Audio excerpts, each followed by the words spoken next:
Hey legends, welcome back to Jaunty Stories, Season 5, Episode 2 with Jared Nickerson. He is a legend, a vector artist, musician. He is a creative director, shoe designer, worked with some of the biggest companies in the world, Brooks and Under Armour, just insane talent level. I have always loved his intricate vector art from many years ago when he did a gallery art show in the design studio that I used to work at, and I just loved his vector. So I've always just been following and tagging along his career just from afar, and I was lucky enough to have him on an interview, and we chat about how he his career path, how he got to where he was, about how he uses AI in his work part now and not being so afraid to use it, but also being delicate about how he uses it. The illustration is based on his fun old vector artwork, his massive gorgeous beard, the ideas he comes up with, his band Dead Astronauts, and yeah, if you check it out on YouTube, let me know how you like it down in the comments below. If you see it on Instagram, reach out, tell me if you think I nailed it or not, and I don't know, let's jump into it. Hit the like button so I can keep reimagining these interviews into illustrations. Let's go! Let's go. So are you not in Seattle anymore? Whereabouts are you based? No, I'm actually just down in Portland now. Oh, are you? Yeah. I was at Brooks running. Actually, this might even actually been after our time, yours and my time. Yeah. I think I joined Brooks running to be like in-house creative, and that's actually where I met Dave Larson. Funny enough, who you obviously know. And so was there for a period of time, and I'd actually joined their team as an in-house illustrator. Okay. So cool. went through, and I can kind of talk through the history of that at some point. It's kind of a non-typical journey, but yeah, I basically had been in Seattle for a while, went down to California for a couple years. My wife's originally from Orange County. Yep. And then to come back, Brooks had actually made me an offer to come back to the brand. I'd left after a couple years. And so went back up to Seattle again for a couple years, did the Brooks thing, and then Under Armour basically made me an offer I couldn't refuse. Oh, wow. To summarize it. So yeah, I came down to Portland, and Portland was obviously the footwear hub, so it made a lot of sense. So yeah, just ended up in Portland for now. But yeah, not sold on Portland just yet. Oh, really? Yeah, I've been here for a couple years, and I like where we are now, like where we live now. We're in a forest. I'm like 10 minutes from downtown. Oh, wow. It's a picturesque sort of location. We got crazy lucky, super lucky, but it's just Portland's kind of a weird sort of city. It's kind of just a mess right now. Yeah. Unfortunately, and then I'm only here specifically because footwear. That's the industry I'm in. So if you could go anywhere and you could keep your job or you could keep work remotely or whatever, where would you go? Like, where would you choose? That's a good question. So if I was answering for my wife, for example, it would just be somewhere tropical warm. Oh yeah, that would be the answer. Love right? that. Which I get. I totally get. Right. For myself, I'm actually originally from Halifax, Nova Scotia. And okay. So my wife and I have been talking about potentially retiring there one day. And I mean, obviously the weather there is not great. I was gonna say your wife is going chill. The opposite. I know, and it was her suggestion too. So I was like, okay, all right. But yeah, like retiring in like a small like fishing town somewhere or something like that. That's essentially what I love to do. Kind of, I've been living in big cities almost my whole life. Yeah. It gets to the point where it's just like you kind of like your own little space, your own privacy. Like I'm sick of grumbling about loud neighbors, stuff. You know, I'm getting that age. You can see the gray in the beard too. I'm getting that age where I'm on my porch, I'm swearing at kids. Yeah. I'm like, come on, get off my porch. Classic, right? Yeah. Classic, yeah. Yep. So no, but yeah, for me, honestly, I'd be happy where somewhere warm too. I mean, wherever that may be. I think Hawaii is always a good option. Oh my gosh, Kauai! Kauai up near Honolulu Bay. I could be there. Yep.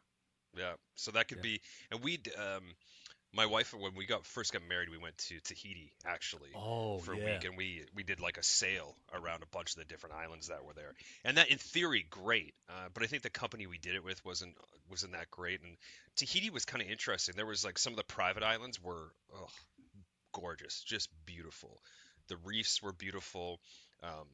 So much interesting life that was just there, but then you get in the more populated areas like Bora Bora, and it's kind of a dive. Yeah, it's kind of gross in that sense, and you can tell like where it's kind of been beat up by tourists, and then you've got like all these spots that are selling all these different pearls, the cab system there, it's like flat rate is like $30 no matter where you go. And so it's just it's more not really set up for the average person, and definitely not set up for the people that live there either. So it's just kind of a weird spot. I feel like that with anywhere I've traveled that is like not a first world country, but like that relies on tourism, like going to Peru, going to Indonesia. Every time I've been to Mexico, like any of these places where you feel like it's so hard for them because they're like, hey, this feeds my family. Yeah. But if you go up to Machu Picchu and you walk straight into the market that's selling you stuff before you even head up, you know what I mean? Like it sort of takes that mystical, like not mystical, but like the mystery energy of like, oh, what am I going to see? You know what I mean?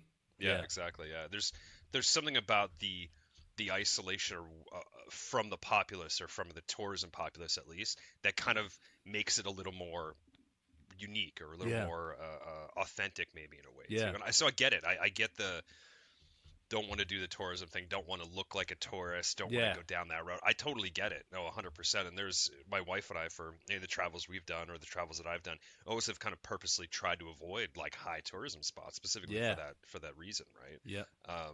Because it's just tourists suck. Us included, right? Like all tourists are just terrible. All of us. All of us. Awful. It's like me and my friends were joking about jet skis the other day. It's like everybody's a dick on a jet ski.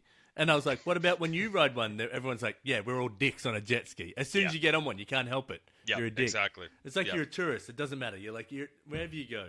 Yeah, you're always in the way. Like, so I get it. It's tough, right, too? Like, we've just, especially in I mean, Western culture, or even, I mean, really any sort of, I guess, white culture, to put it bluntly, is just we've just commercialized so much stuff, right? And we expect it from the rest of the world, too.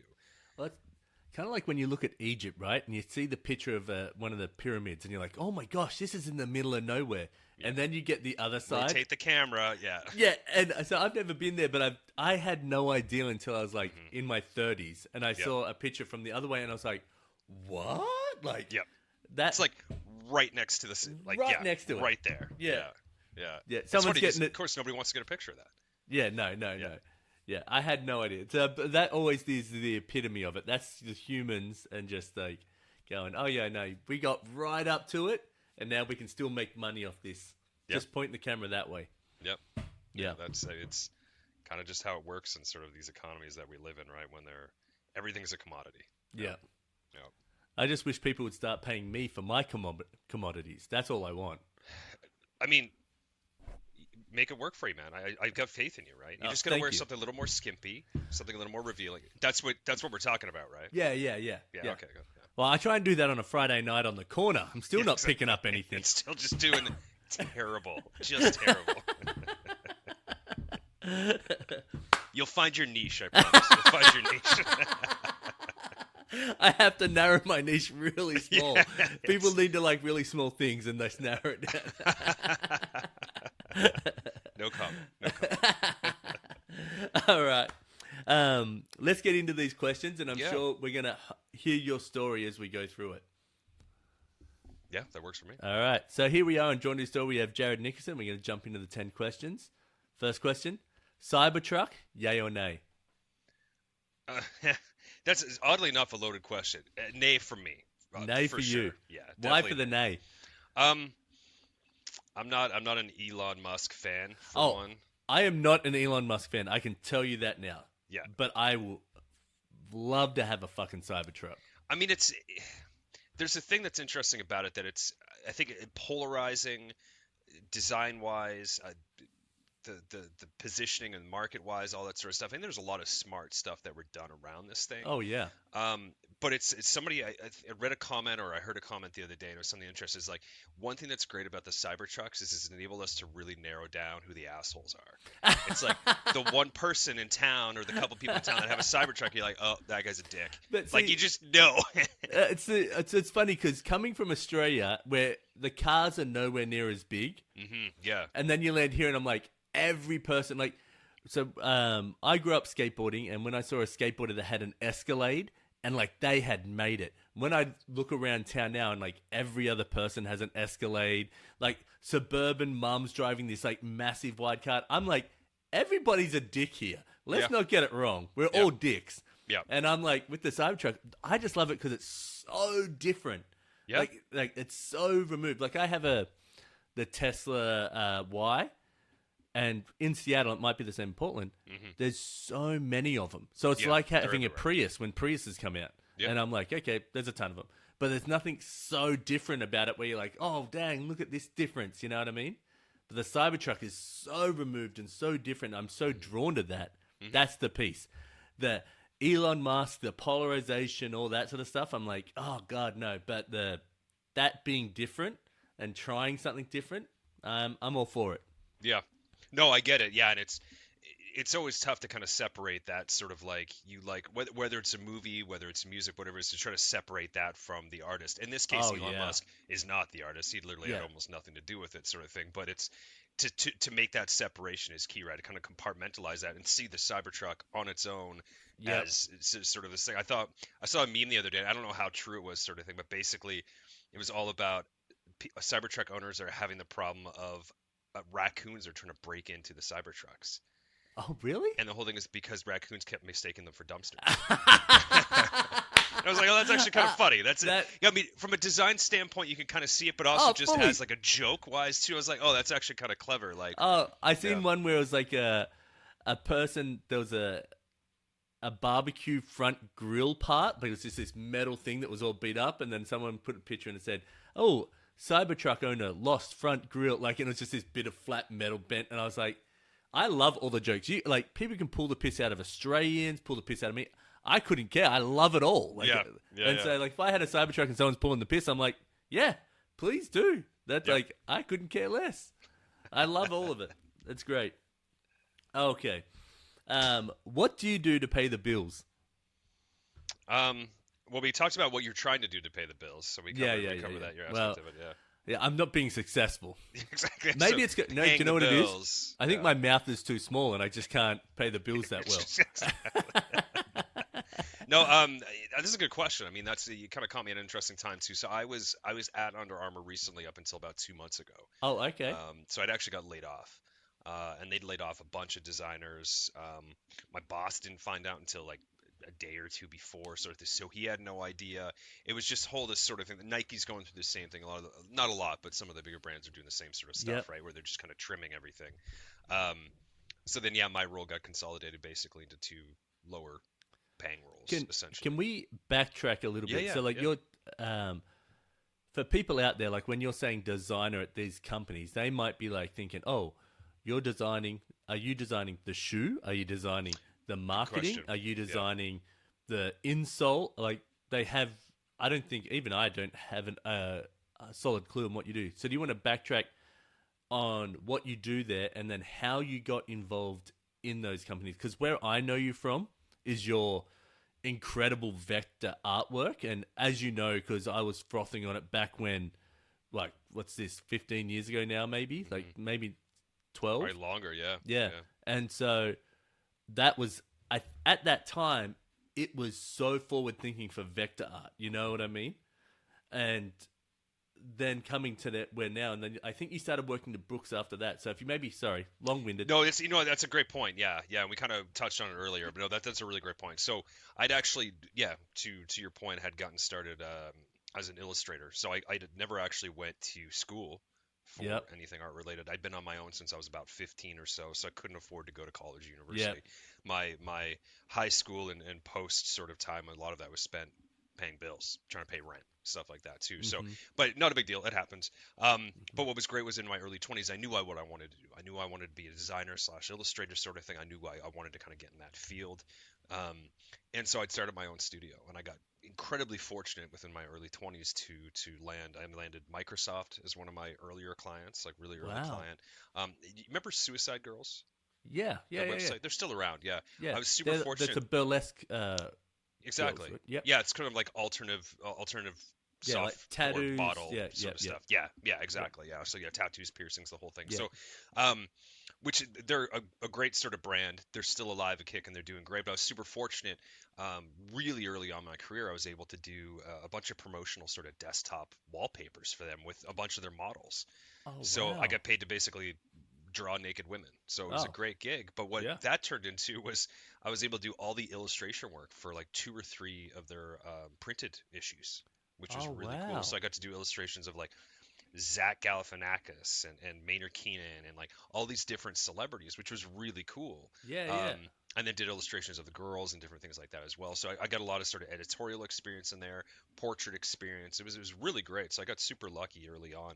And then from there, I kind of cascaded into different clients and stuff. But I did that for about 10 years roughly. And I got pretty burnt out on it. I mean, I was doing, with a small business, you get to a point where you're making great money, you're doing well, but you really need help. So I was having freelancers and stuff, but really I needed like a business manager. But the problem was I was making great money, but I wasn't making enough money to then pay a business manager like 120K a year or something like that. So I was in this weird sort of middle ground. So you just get burnt out, right? You're dealing with new clients every week. And this was back in sort of the heyday of graphic design when like graphic designers were celebrities, sort of thing. And everybody wanted to be one. Everybody was curious. I was doing interviews all the time, like all this sort of stuff. Was speaking at events, at Adobe events, for example. Like it was great. Like it was really interesting. But so business was just good. And back then the housing market was taking a dive. So a lot of people were getting laid off and fired. And for a freelancer, that's actually, depending on what industry, that's actually really good for you. Because you pick up a lot of those sort of jobs, right? You pick up a lot of like one-off jobs here. So, but it gets to the point where you just get burnt out, right? You work on clients or you work on projects that never see the light of day. You get paid, but they never see the light of day. Or you can't put them in your portfolio at the end of the day. Or the company goes belly up 2 months later, like after you do all this work. So you get in these sort of cycles, and it does get exhausting after a while, especially without the help. So I was getting pretty burnt out, and at this time, Brooks Running actually reached out to me and wanted me to be an in-house illustrator for them. And the timing was actually perfect. So I said, you know what, I'll meet the team, and I'll just see what everything's about. Went in to meet the team. Dude, they were awesome. Just great people to work with. Some of which people I still talk to this day. And they just joking around with them, and it felt like these are people I'd known for years. It was a really interesting environment, and up to that point I'd only really had limited sort of corporate experience of working. All my corporate experience had been like just presenting to either leadership, but never actually being in the corporate sort of world. Which was great. I kind of wish that was still the case, but we are here now, sort of thing. But they were great. I was there for about 3-4 months roughly, and I got to know the head creative director of the footwear team that was there for footwear design. And footwear design, not going to school for industrial design, anything like that. I just never even really entertained it, even though I had a closet. I had more shoes than my wife had at this point in time. Too. There you go. See? Yeah. So I just really loved them, but I never even crossed my mind to design shoes ever. I just didn't think it was a possibility. So got talking to him. I was doing some branding work for the footwear team. I was branding some of the technologies, doing some graphics. And 2.5 months later, roughly, hired me onto the footwear team after a lot of conversation and back and forth, and basically spent about 2.5 years, 3 years back and forth to China, basically learning the industry inside and out. So the design, the storytelling, the development, the material design, all this sort of aspects of the whole thing. Learn how to work with blueprints for basically the bottom of the shoe, the tooling, that's all done with blueprints. Learn tech packs, which is sort of how the shoe is built, and build all those things out. So really learned every aspect of it, even down to the consumer insight phase of it. So I was fortunate to go to Japan to do consumer insights for consumers there, all over Europe. Was really, really sort of lucky. And then I'd left some things had changed leadership wise in Brooks, and directions had changed. So I'd actually left. But again, incredible people, incredible talent, people that I stayed in contact with consistently throughout the years. And I moved down to California. We needed a little break. The colder weather was a lot harder for my wife. So go ahead. Where in California? So Carlsbad. Oh, so yeah. Beautiful. San Diego area. Yep. Yeah. So, and I absolutely adore it down there. Like I would, if the situation was right, I would move back there for sure. So yeah, I ended up California for a few years, and I struggled to find work down there. I mean, I wanted to go back to freelance, but the 3-4 years I was at Brooks, I put freelance on hold. I was still doing stuff on the side, but really kind of put it on hold. So to really pick that back up, really just everything has sort of changed. The economy had changed, really how to get clients and how to get that. It just everything really kind of changed. And I was really fortunate earlier on. I got on Behance. Earlier in my career, I had a Behance account, and I actually got to know some of the people at Behance, which was great. Yeah. And I got a job where was it? Initially, when I moved to the U.S., I was actually working for a company called LaFraise, who was based in Berlin, a French company based in Berlin, and I was able to work on them while I was in the U.S., which was great because I couldn't legally work in the U.S. just yet. Oh, So it was this wow. whole sort of thing that kind of just really worked out. Mm-hmm. So I basically stayed back and forth between Berlin and Seattle for about 3 years there in the beginning. And I can't remember why I brought them up. Now that I'm thinking about it, there's some reason to bring them up, but yeah, I can't remember exactly what it was, but everything's sort of changed there in terms of just the landscape of freelance, of illustration, of graphic design, all that sort of stuff. So I really struggled. So we moved down to California. I was fortunate enough. I did freelance work with like Nintendo and Blizzard and Sony PlayStation and all these, but it was just a real struggle down there. I couldn't get like a job. Wow. Do you know what's funny? Is I worked for Nintendo. I wonder if you were doing stuff when I was working, because after Design Commission, I went and worked for Nintendo. Oh, I didn't know that. Oh, yeah, cool. Yeah, I was there for about 6.5 years doing web design. In Seattle? In Redmond, yeah, just outside Redmond, of Seattle. Okay, yeah. Oh, cool. Yeah, I forgot they had actually had an office there. Oh, I didn't even know until I applied on Craigslist, and I was like, this can't be real. And I applied through it. I went through their crappy UI version of, that's different now, but of how to apply. And I think it's just that I was one of the couple that made it all the way through. Oh, funny. Yeah. Oh, that's cool, though. So, 6 years, though. They obviously had some value there. Yeah, it was pretty keep fun. you around that long. Yeah. Yeah, exactly. I don't know. They don't really fire people, so because there's a few people that should be let go, but maybe I was one of those. Culturally, just one of those. Yeah, exactly. Yeah. No, okay. No, that's interesting. I forget. There's like, I think Wizards of the Coast are in Redmond as well. There's like a few other like known brands that are there. Yeah. There's ones that you just don't think that are such big brands that are around here as well. Yeah. So got back and forth to the footwear thing, moved down to California, took a break, still did some freelance. And then Brooks basically made me an offer to kind of come back. Yeah. A couple years later. So I went back. And so it was... Can I ask, when a company like that makes you an offer, is it purely money where you're like, oh God, I cannot throw that much money away? Or are they like, hey, we love the work that you were doing. If we bring you back, we're going to give you X or Y leeway, or where you're going to work with this team, or like that sort of stuff of like making you more happy creatively to explore those things. Like how did they draw you back? Yeah, it's a good question actually, and there's a little more to it where I'd actually been in talks because I knew the people there, still talking to the people there, were friends with the people there at the time, and they'd actually brought me back to do a mural. So I designed, it basically like a vinyl application. So I designed it all in Illustrator, and then printed off and went on the mural. And it was basically this thing called the Makers Lab, and it was this sort of this creative sort of location in the Brooks headquarters in Seattle there. For the designers to like cobble stuff together and sew and make things with clay and do really a bunch of different stuff. And really branded the whole thing. We got like lab coats with the logos and stuff on them. And then I did this as a freelancer. Yeah. And then I was also doing some graphic stuff for them in footwear. And then that's when the offer sort of came. I'd been traveling up for something with it. Got to talking to the director at the time, and talked about coming back. Yeah. So they made me an offer to come back. And the terms of the offer, with the things that had changed at Brooks, one of the reasons I left, a lot of that sort of leadership had gone. They left around the time or after I left. So that was out of the way, which was nice. And there was a lot of sort of promises to sort of come back. And I was in a unique situation too. It's like I had the experience at Brooks. I had the reputation there, but I didn't have that anywhere else. So for the people to hire me as a footwear designer was really a long shot because I just didn't have the experience of it. Then I had X amount of years experience with graphic design and illustration. But at my age, I maybe had 4 years experience of footwear design. So it's just a little tougher to do. That seems like a long time though. Especially since you're so in the mix of it.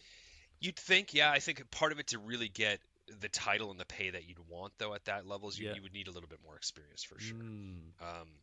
So it was a good opportunity to come back, get a lot more experience. And I was fortunate. I was able to, 3-4 years there, worked on the top-selling technical running shoes in North America. Oh, cool. Which is bonkers. It's crazy, to be able to get that opportunity. So I went from not having the schooling, not having the training, and then really going to that where I was working on basically the flagship models for this brand was really fortunate. I was incredibly lucky to get that opportunity. Hold that point where you're in the story. I just have a question on the schooling versus non-schooling. So obviously you would have worked with people that had the schooling, right?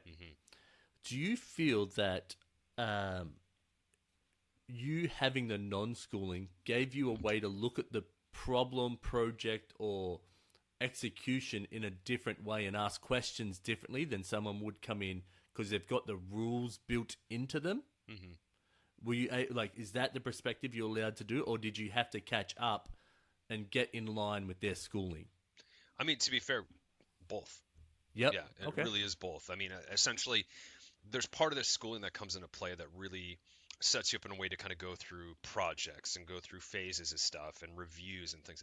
But it doesn't really set you up for really the hands-on practical stuff, like working on tech packs, working on the storytelling in terms of how that works within a corporation that has business needs, and dealing with different people's agendas and the political sort. So there's so much of what we do as a footwear designer, what I do as a footwear designer, that's not even design.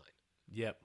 It's really all the politics, it's the managing expectations, it's all the stuff outside of that, which you obviously know, right? And that's for any designer. So annoying. Any designer, everyone's got an opinion about design. All the coders back there, that someone's got, they come over and be like, oh yeah, good job on the coding there. The website works great.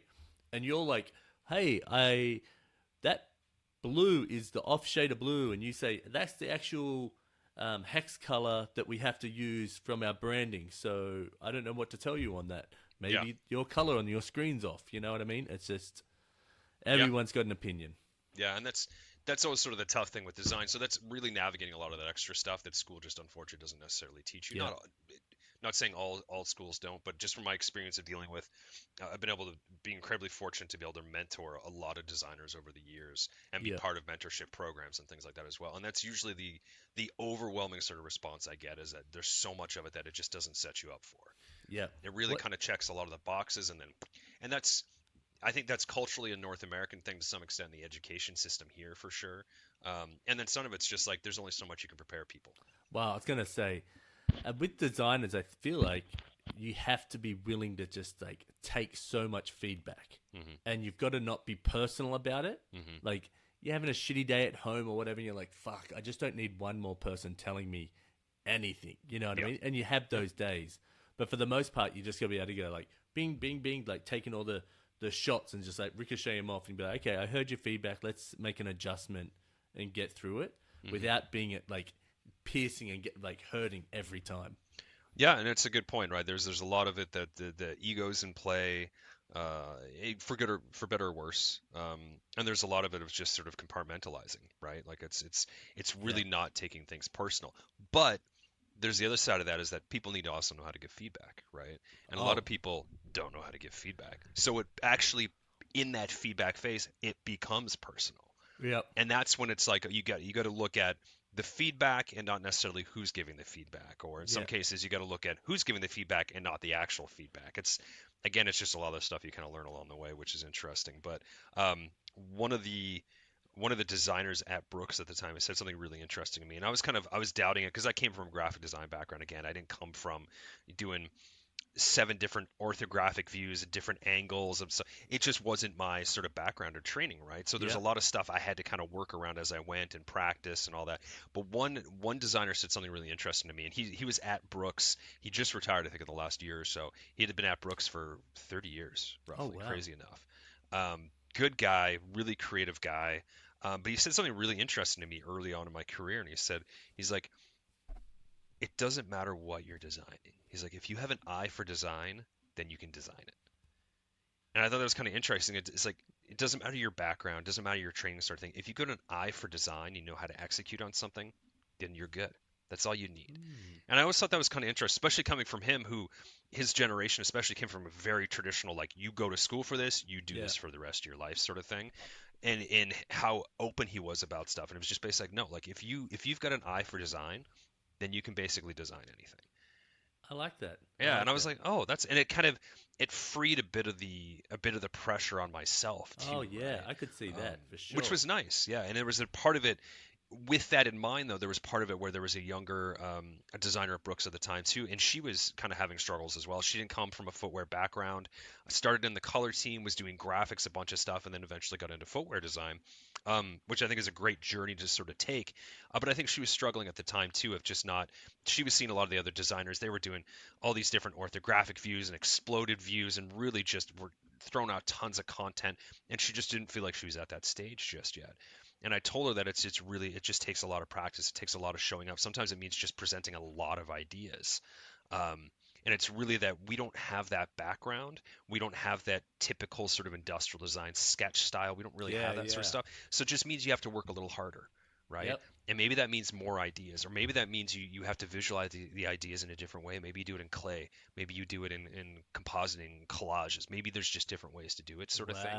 Okay. But it just meant that you just have to work harder to prove yourself at that point, but then also get that same sort of idea and output, because you didn't have that specific training in the background. So, yeah, it's a different journey, and the journey that I took and taken in footwear design is not typical at all. That just doesn't really happen. I got really lucky that I had a creative director that took a chance on me, and then I was really lucky after I left and then came back, I had another creative director that was taking a chance on me too, because it's just not something you just like, you know what, I'm going to be a footwear designer today. Yeah. It doesn't really work that way.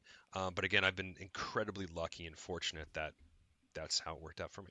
To show how lucky it is, let's say, there's Nike, Under Armour, like Brooks, Adidas, Puma, like there's a few like skate brands, Reebok, like Vans and stuff like that, right? Yeah. But there's a bunch of shoe brands out there. But how many shoe designers do you think there are? Like, that's a good question, and it's because you get smaller brands that'll hire freelancers or hire people as well. And there's a ton of smaller brands out there too. Yeah. But it's a great question. I wouldn't even be able to guess at how many. What was the turnover like when you would work at these companies? Brooks wasn't too bad. Brooks was usually pretty good. They do a better job now, I think, of keeping people, but they did a decent job back then. So the turnover wasn't as crazy high, but you did definitely get some, myself included. But then you have a place like Under Armour where the turnover is just, it's insane.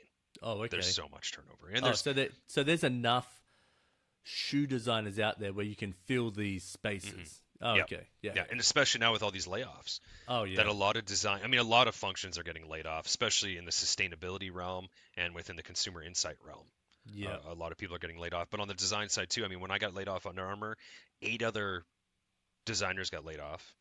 And then my boss got laid off a couple weeks later as well. So they purged a lot of people. And it was a lot of those were designers, were creatives, and Nike's going through the same thing as well. And there's departments of Nike that haven't really been touched by the layoffs, but almost every department has been. And a lot of times it's designers, it's people going through that sort of creative stuff. And I think part of it's the value of creativity and art is hugely undervalued in the U.S. U.S. for sure. I mean, internationally, I'd say to some extent, but specifically the U.S. for sure. It's not part of the culture here. It's just, even though everybody takes advantage of it and loves music and movies and TV shows, and it's literally brings light to your life, it can change your mood, it can save your life, people put no value on it. You look around any of the background of anything that was in the background here, of yours and mine, even with that shelf, someone had to design that shelf. Someone had to design that box behind you. Someone had to design those weights. Yep. There's all of that, right? Everything. That had to do any of that. And I tell people, like when I'm teaching art lessons or anyone asks me about this stuff, I'm like, everything around you has been touched by someone creative, except everyone thinks this just happens to come from a big store and whatever. And I say, we undervalue creativity so much, but we're willing to take advantage of it. And I'm like, and I get a little frustrated. I'm like, you'll listen to musicians, so you'll listen to Ariana Grande, you buy her album, but she gets paid every time that song gets played somewhere. Whether it's 0.001%, she's still getting paid.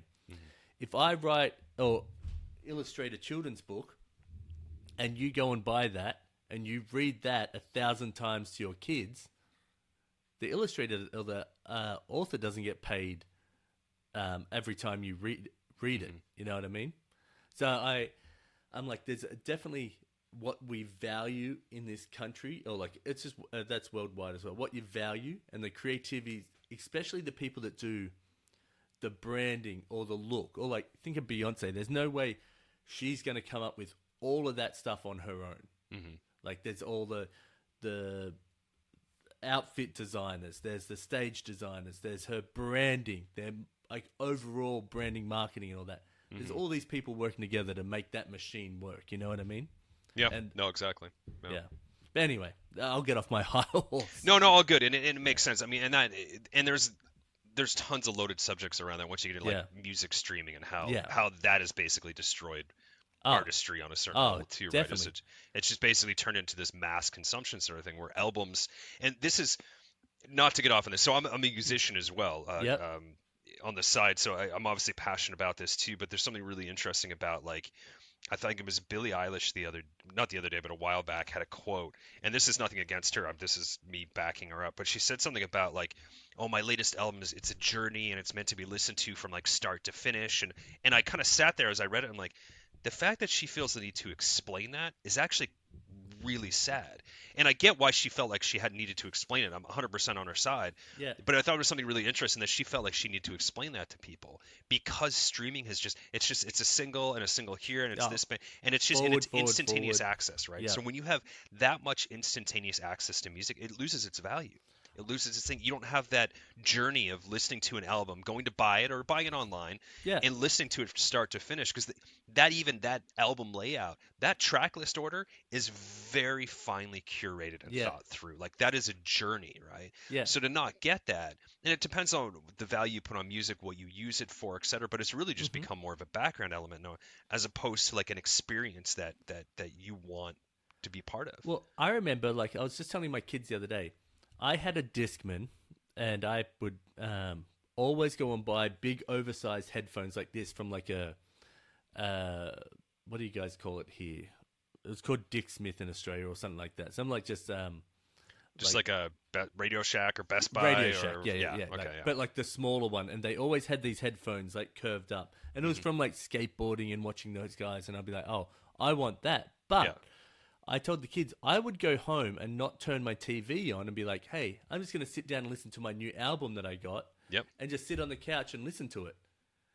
But I don't do that now. Like timing and stuff like that, there's too much other stuff to do. But my son loves music, like listening to it, but he will just pump through the songs. Oh, I'm bored with that one, bang to the next one. There's no like that. Like the last album I sat through was Good Kid, Mad City by Kendrick Lamar, and that one is like it's like a story told through a day or something like that.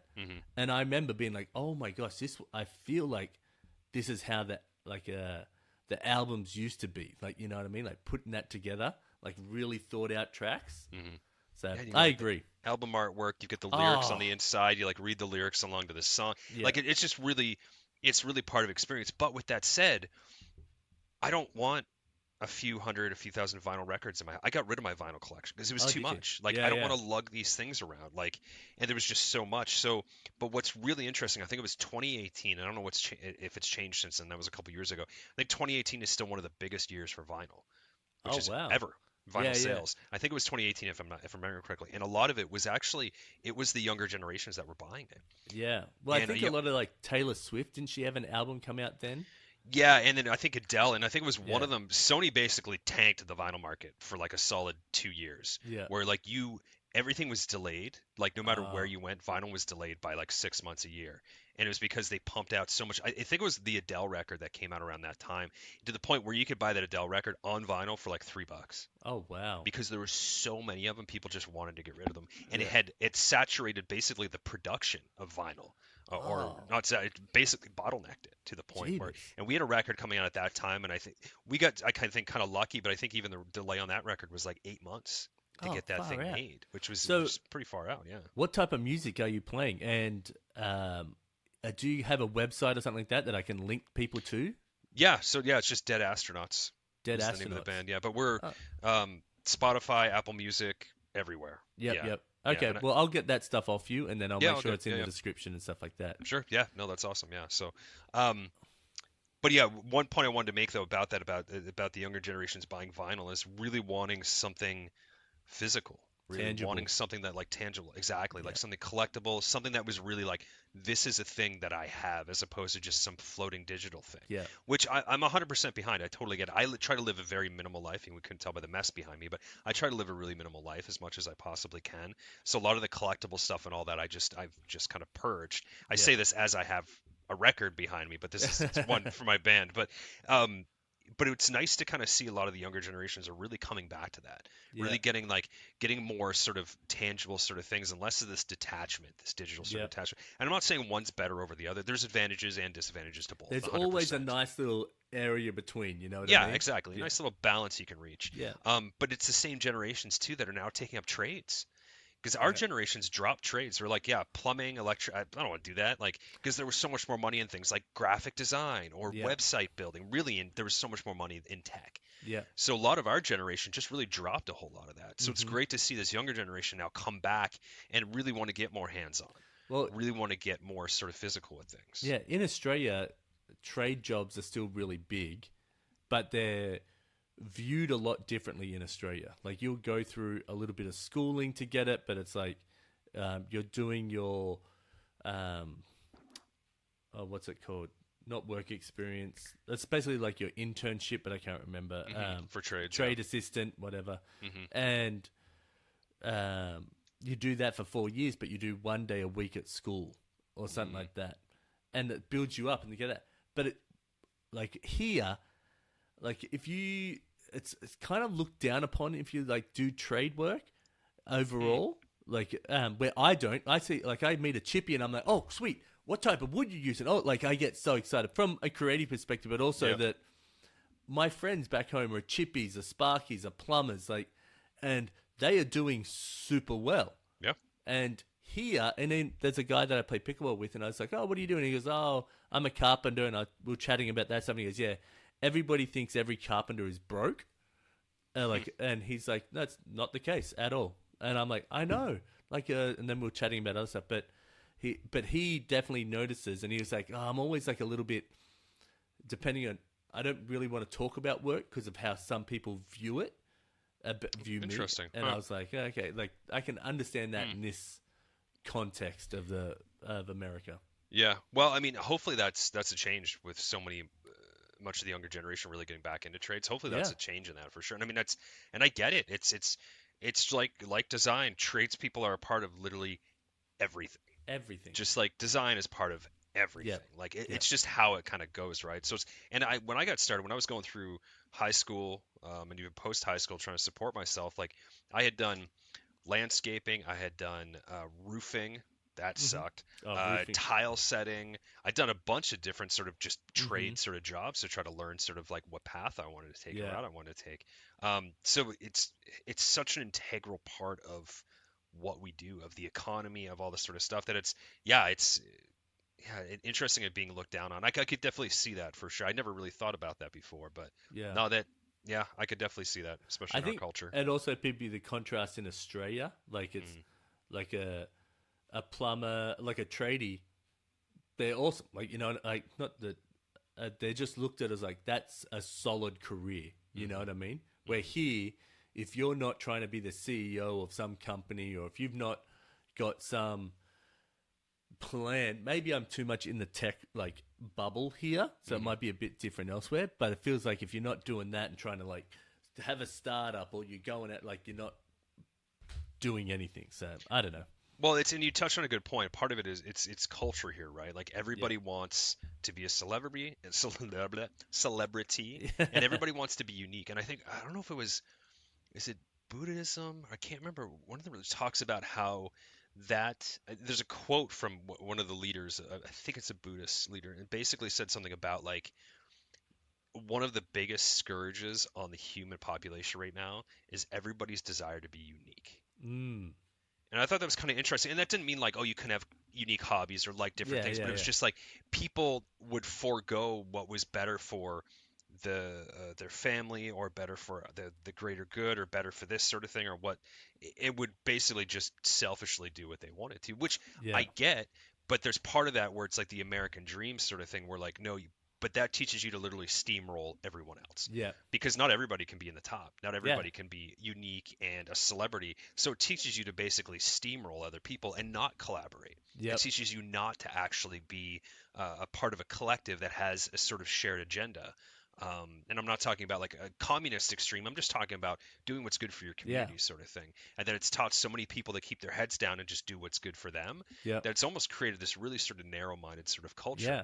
And I think what's nice, again, to give credit to the younger generations, I think a lot of that's changing. I think a lot of that's really, I remember a lot of consumer insights that were done for Under Armour, for example, were really about like kids these days are really more and more concerned about what's best for the team, what's best for protecting their health so they don't get injured, so they don't let the team down. Yep. Like it's not as much about like being that one unique celebrity that rises above, and that's obviously still a thing. It's obviously very necessary, especially in things like sports and things like that. But that really the younger generations, they're more concerned about what's best. They're concerned about sustainability. They're concerned about brands and how they're focusing on sustainability and how they're addressing that, as opposed to just being like, oh, I want a Nike shoe because everybody else has it. It's more so like, well, why does everybody want Nike? What's Nike doing to satisfy them? How are they helping the community? And it's really a bigger sort of thing. Yeah. So I think a lot of the younger generations are becoming more, I think, empathetic in some ways, but more conscious of really what everybody else is doing and their impact on what everybody else is doing. And I think that's wonderful. I think there's something, and I don't know if it's a technology thing that people have been brought together for long enough now that you start to like really see what communities or what cultures need, or where there's, I don't know. I honestly couldn't tell you at this point, but I know that a lot of the younger generations more coming up. I'm not the type of person to rip on younger generations at all. In fact, like they're just trying to survive in the world we built for them. So you can't rip on that, right? But I think for a lot of them, really, they're coming up and they're doing a better job than we have, for sure. Except for the pajama pants, right? Like unacceptable, just unacceptable. I'm wearing jogging pants right now, or I'm wearing like sweatpants right now, so I can't really comment. So, but no, exactly. Yeah, I'm wearing nothing. So see? Awesome. Yeah, I just can't stand up. Yep. You just got that chunky ding dong out. Great. You're so generous with chunky. That's maybe not the word. So thoughtful. But yeah, so no, it's really just whether it goes to the music side of it, whether it goes to the design, the trades, all that sort of stuff. I think there's a lot of it that really got left kind of behind for convenience or for celebrity or for making a quick buck, that we really sort of lost a lot of the artistry, a lot of this stuff, unfortunately, and in turn lost a lot of the value in this stuff too. Yep, I agree. All right, which fictional character is your favorite? Ugh.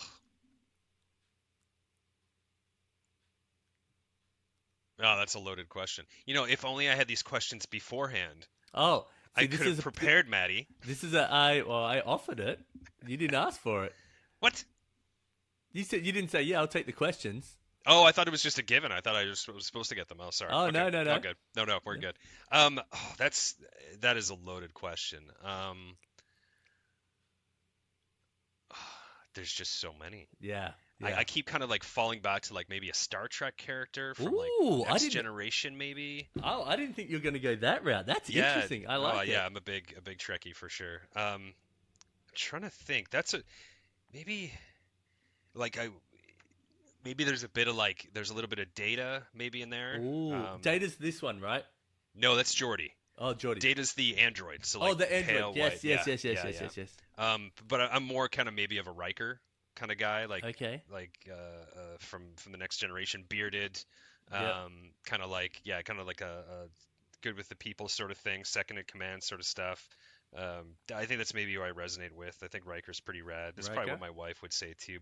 It's tough because it's like once you start to get into things like, oh, you get into superheroes, it's like, oh, well, they've got a cool superpower, or you get into like a celebrity and they're like, well, because they have a ton of money and they seem like they're a cool person. So I don't know. So I think fictional wise, I think is a good call because it could really be anything. But I don't know.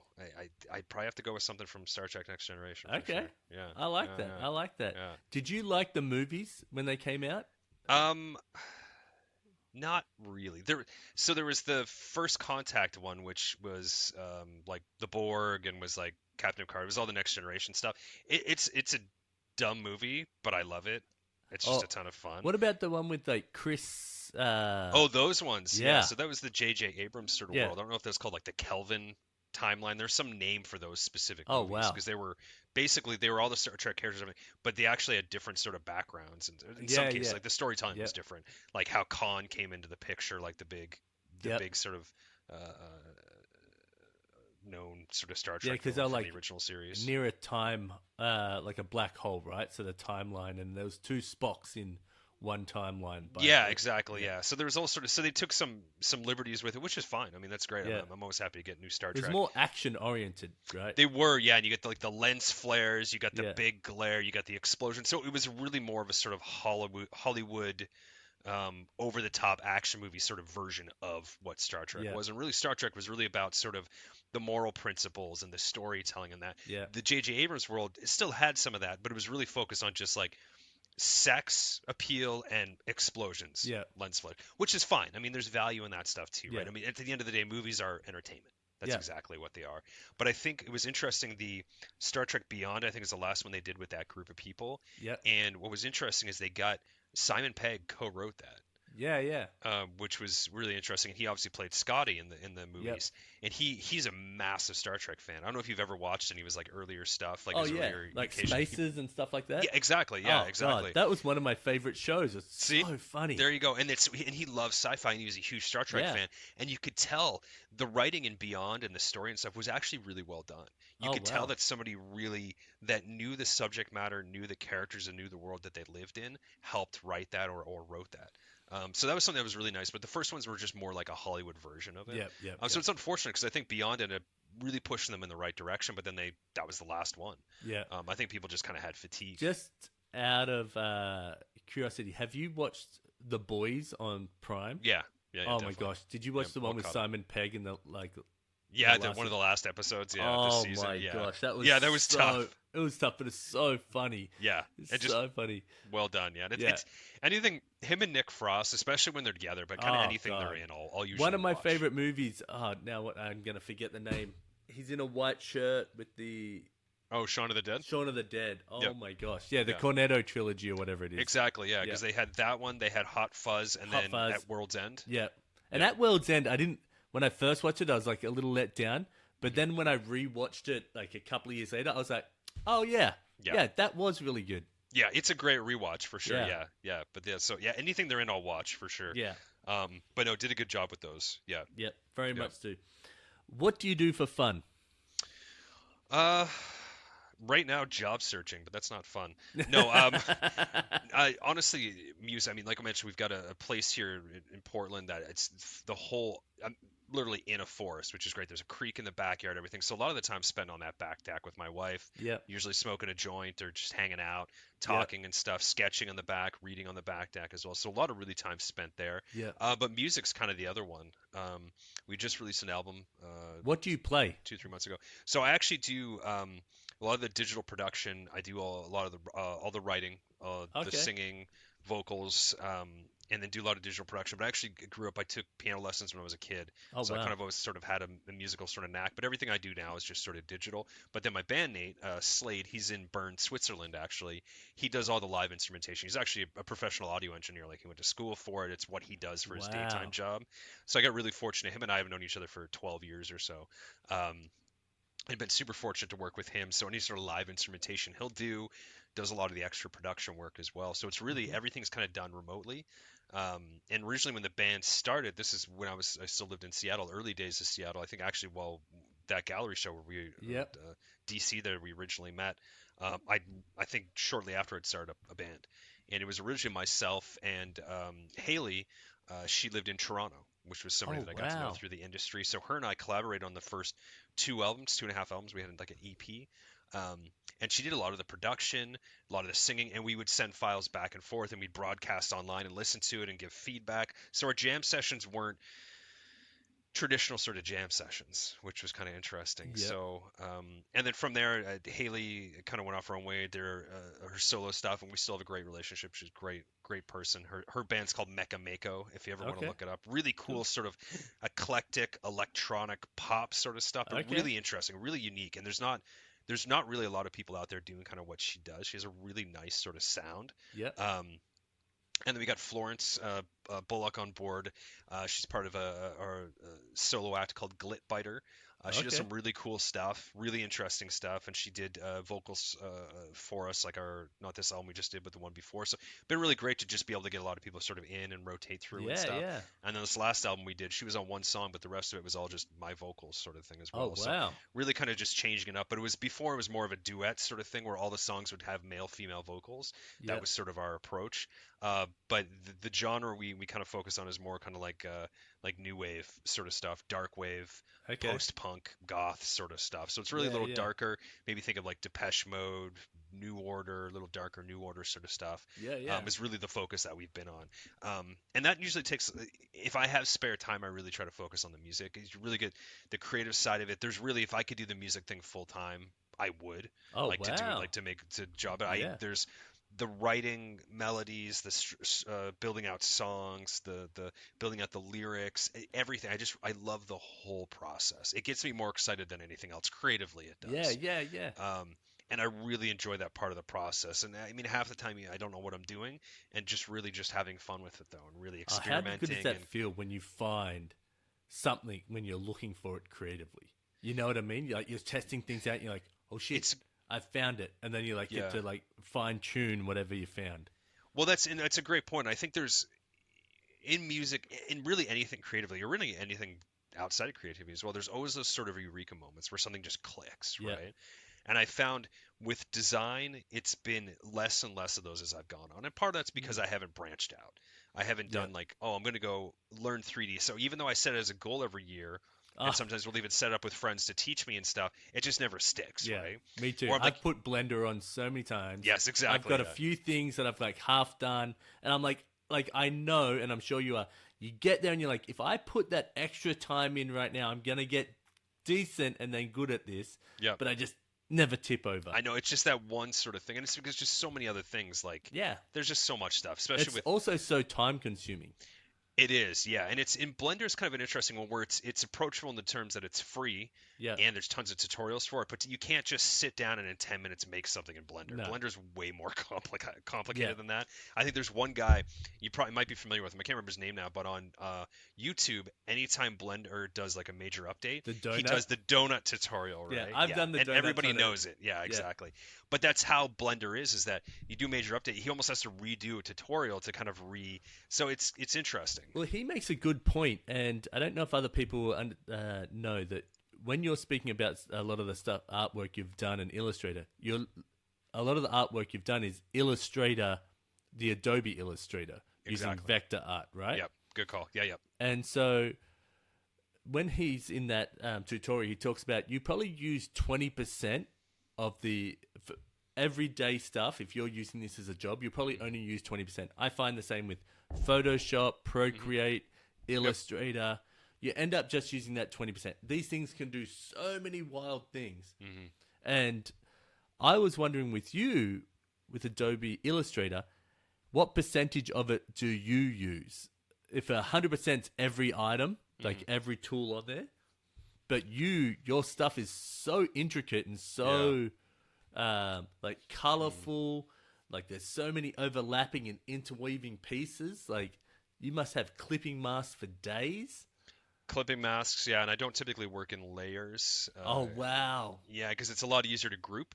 So you group stuff together, and then you just move within the group's hierarchy. But if you're doing layers, you're literally having to move layers and I don't bother with that stuff. Yeah. Everything's just grouped. But maybe 5%, man. 5%, wow. Yeah, it's like you get pen tool, you get the Pathfinder tool, you get a couple of other tools that you're using in there.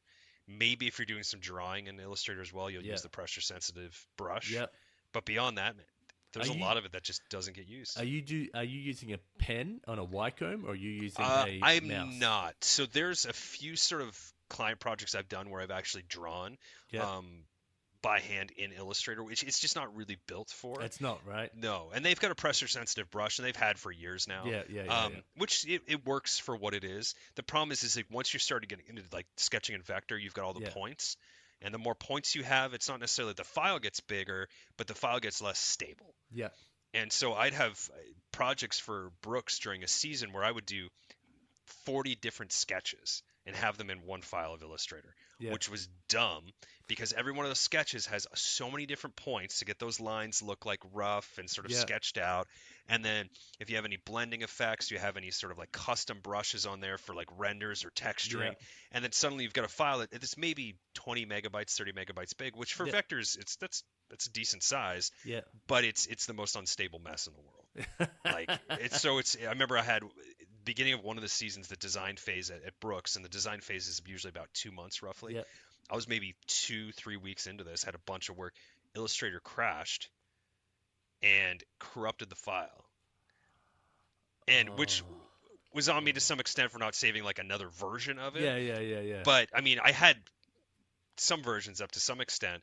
Illustrator crashed. I had to send the file to Adobe to fix the file. They never got back to me. And that was one of the options back then they offered, was to actually send the file and they would help troubleshoot it. And so lost, and I'm like, I couldn't wait around. I had a presentation coming up. I couldn't wait around for like them to get back to me. I think I'm having PTSD right now. It sucks. It sucks. And you've obviously been there too. It was weeks of work too. Yeah. It was just like, I got to present this in a couple days. Like I'm screwed. And so what I had to do is I had to like from memory try to rebuild some of the ideas I liked the most of it. Yeah. Resketch them out. Yeah, but God. yeah, Illustrator not made for sketching. That's the lesson. Not made for sketching. But no, in terms of the amount of tools, yeah, honestly, man, it's probably maybe 5%. Yeah, it's so really not small. a lot. And so the reason I was asking that is that I think out there, so many people be like, if I'm going to learn this tool, I need to know everything about it. And unless you're teaching it, and even then, I don't know if you need to know everything, but unless you're going to be like an Adobe expert and you're going to like go and do these conferences or whatever, or like help inform tools, you just need to learn enough that does your job, and then you can always stretch your skills out and then bring them back in.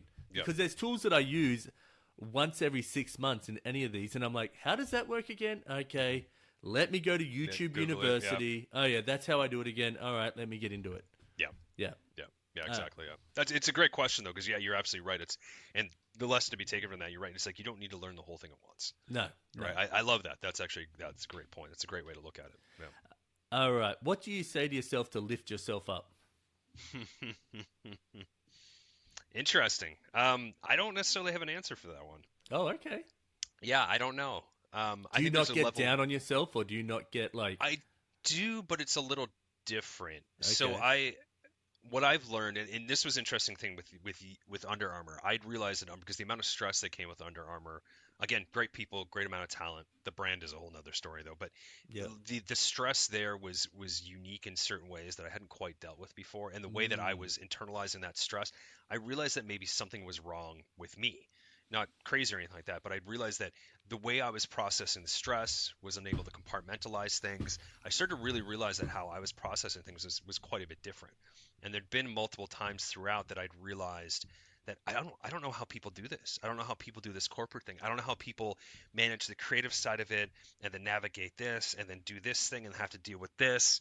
There was just so much. And go to find out that it's because most people that are managing it are in a different sort of mental state. And part of it's, I was diagnosed with ADD this year, which looking back, makes a lot of sense. It all checks. Do you know what? I feel like I've got just a little slice of everything. I'm like, well, and that's why it's a spectrum. Yeah.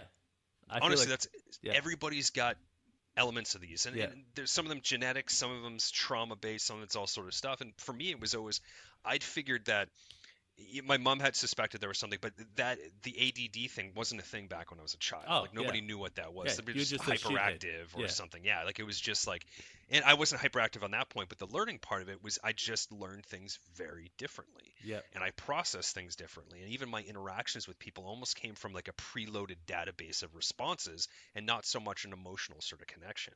And so I kind of figured a lot of these things out as I was going. So the part of that with UA, I'd realized something was wrong when I couldn't seem to understand how to work around some of this stuff in my head.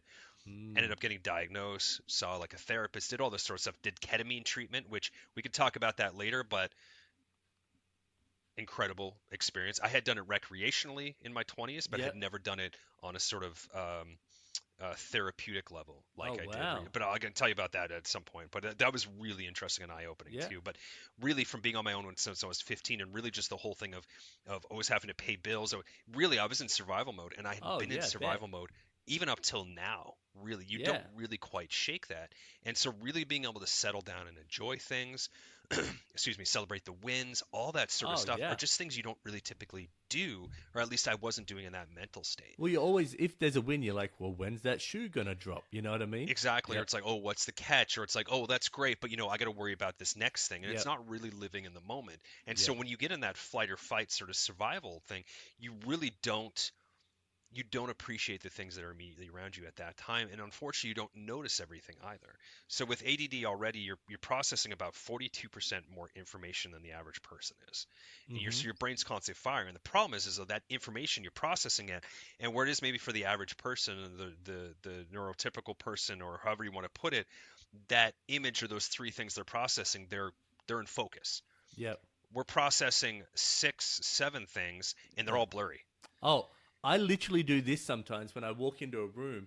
I'll feel my eyes widen, and I'm like trying to catch all the information that's around. Interesting, yeah. And I'll be like, and that over the last couple of years, I've definitely noticed that, and yeah. Yeah. So, I mean, and everybody's going to touch it, right? There's obviously extremes. You get into like some extreme autisms. You get a lot. Yeah. Everybody's got a spectrum of things, and really, it's caused by like genetics, trauma, so much stuff. But really, just our bodies. We're inundated with bombarded with so much information on a daily basis, where it's like, I agree. Before, you lived in the wilderness with your family of 4, and you're really was just survival. You're really cooking, you're hunting, you're building part of the lodge. It's really just these survival sort of instincts, but you really have a lot of time as well. You got a lot of time in between. Our decompression time is just filled with more information, more data, more processing, more arguments on Facebook, or more bad news, whatever the case Even it is. Even the doom scrolling. Like, I feel like sometimes I'm like, I literally said, my wife and I were sitting on the couch, and I'm like, I'm so tired. I'm just going to go lay in bed and doom scroll before I go to sleep. Like, I literally said that. Like, that's and I feel like that's what a lot of people do these days. So they're like, it's what almost everybody does. I'm zone out, and I'm just going to do this. Yep. Because it gets so much of what we're, whether it's politically, culturally, the geopolitical landscape of the world, whatever it is right now, there's just so much bad information. There's so much negative information. You're just overwhelmed. So you're constantly in that similar sort of fight or flight scenario where your brain's just really trying to make sense of stuff constantly. It's never in a state of rest. Yeah.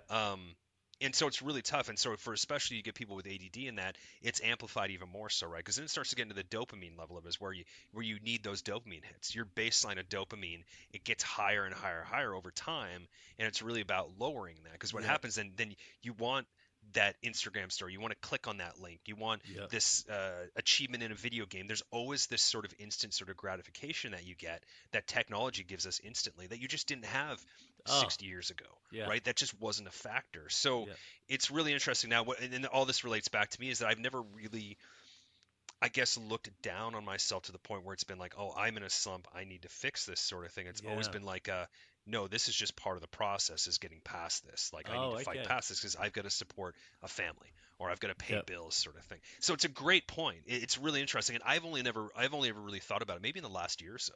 Yeah. So I've had this question in interviews before that I've done over the years of basically like, oh, like, how do you get out of like a creative block and stuff? And it's been a really hard thing to answer, because it's like, well, I don't really have the option to be in one. Yeah. So you just kind of fight through it, which isn't ideal. It's honestly not ideal. Like, and I think a part of that is because that constant fight, that constant push, you don't allow yourself that time to relax. Like, your brain needs to shut down. And that's the tough part with creatives. And this goes back to a point we were talking about earlier, is that creatives in a corporate environment, we're not built for a corporate environment. The rare one is. And I would say most people in general aren't built for a corporate environment. It's not natural, right? No, it's so far from natural. For creatives, it's really, really difficult, because we are constantly we're creative mode, where you have somebody else that's maybe like logistics, execution, meetings, like all that. We're constantly creative. Yeah. And so there's a point where you need to take a break from it. You need to back off from it. But if you got to pay bills, you got to pay rent, you got to do all this sort of stuff, mortgage, whatever the case, you got a family support, you can't really take that time to just decompress. Yeah. It's really just this constant sort of thing. So, and I think that's the state I'd been stuck in ever since I was a teenager. Yep. and I've got a wife. She's got a lot of health issues. She can't work. So there's that as well. That it's like, okay, well, I'm doing this for both of us. I really don't have the luxury to have a slump or an uncreative block. You really just have to fight through it. Which again, it's not the healthiest thing, especially for creatives that want to, not burn the fuck out. Yeah. Well, I even think in the in the corporate world, they should see that, like, you're asking you would not ask a athlete to just run all the time, and then like let them say that. You'd be like, okay, you need your 3 respite days or whatever. I really think they would get more out of creatives if they were like, hey, here's your projects, blah, blah, blah. A good manager or a good leader that's the one up from them would be like, hey, let's give you a couple of days off. Here's either take a day with the family or go down into the chill out room and play video games or veg out. What do you need? You know what I mean? Come back a little refreshed. Even if you're in the corporate building and they're like, we still need you to be on here. But if they give you that freedom for you not to feel the stress about trying to get to that next deadline or get this one out of the way so you can just throw another one in there straight away.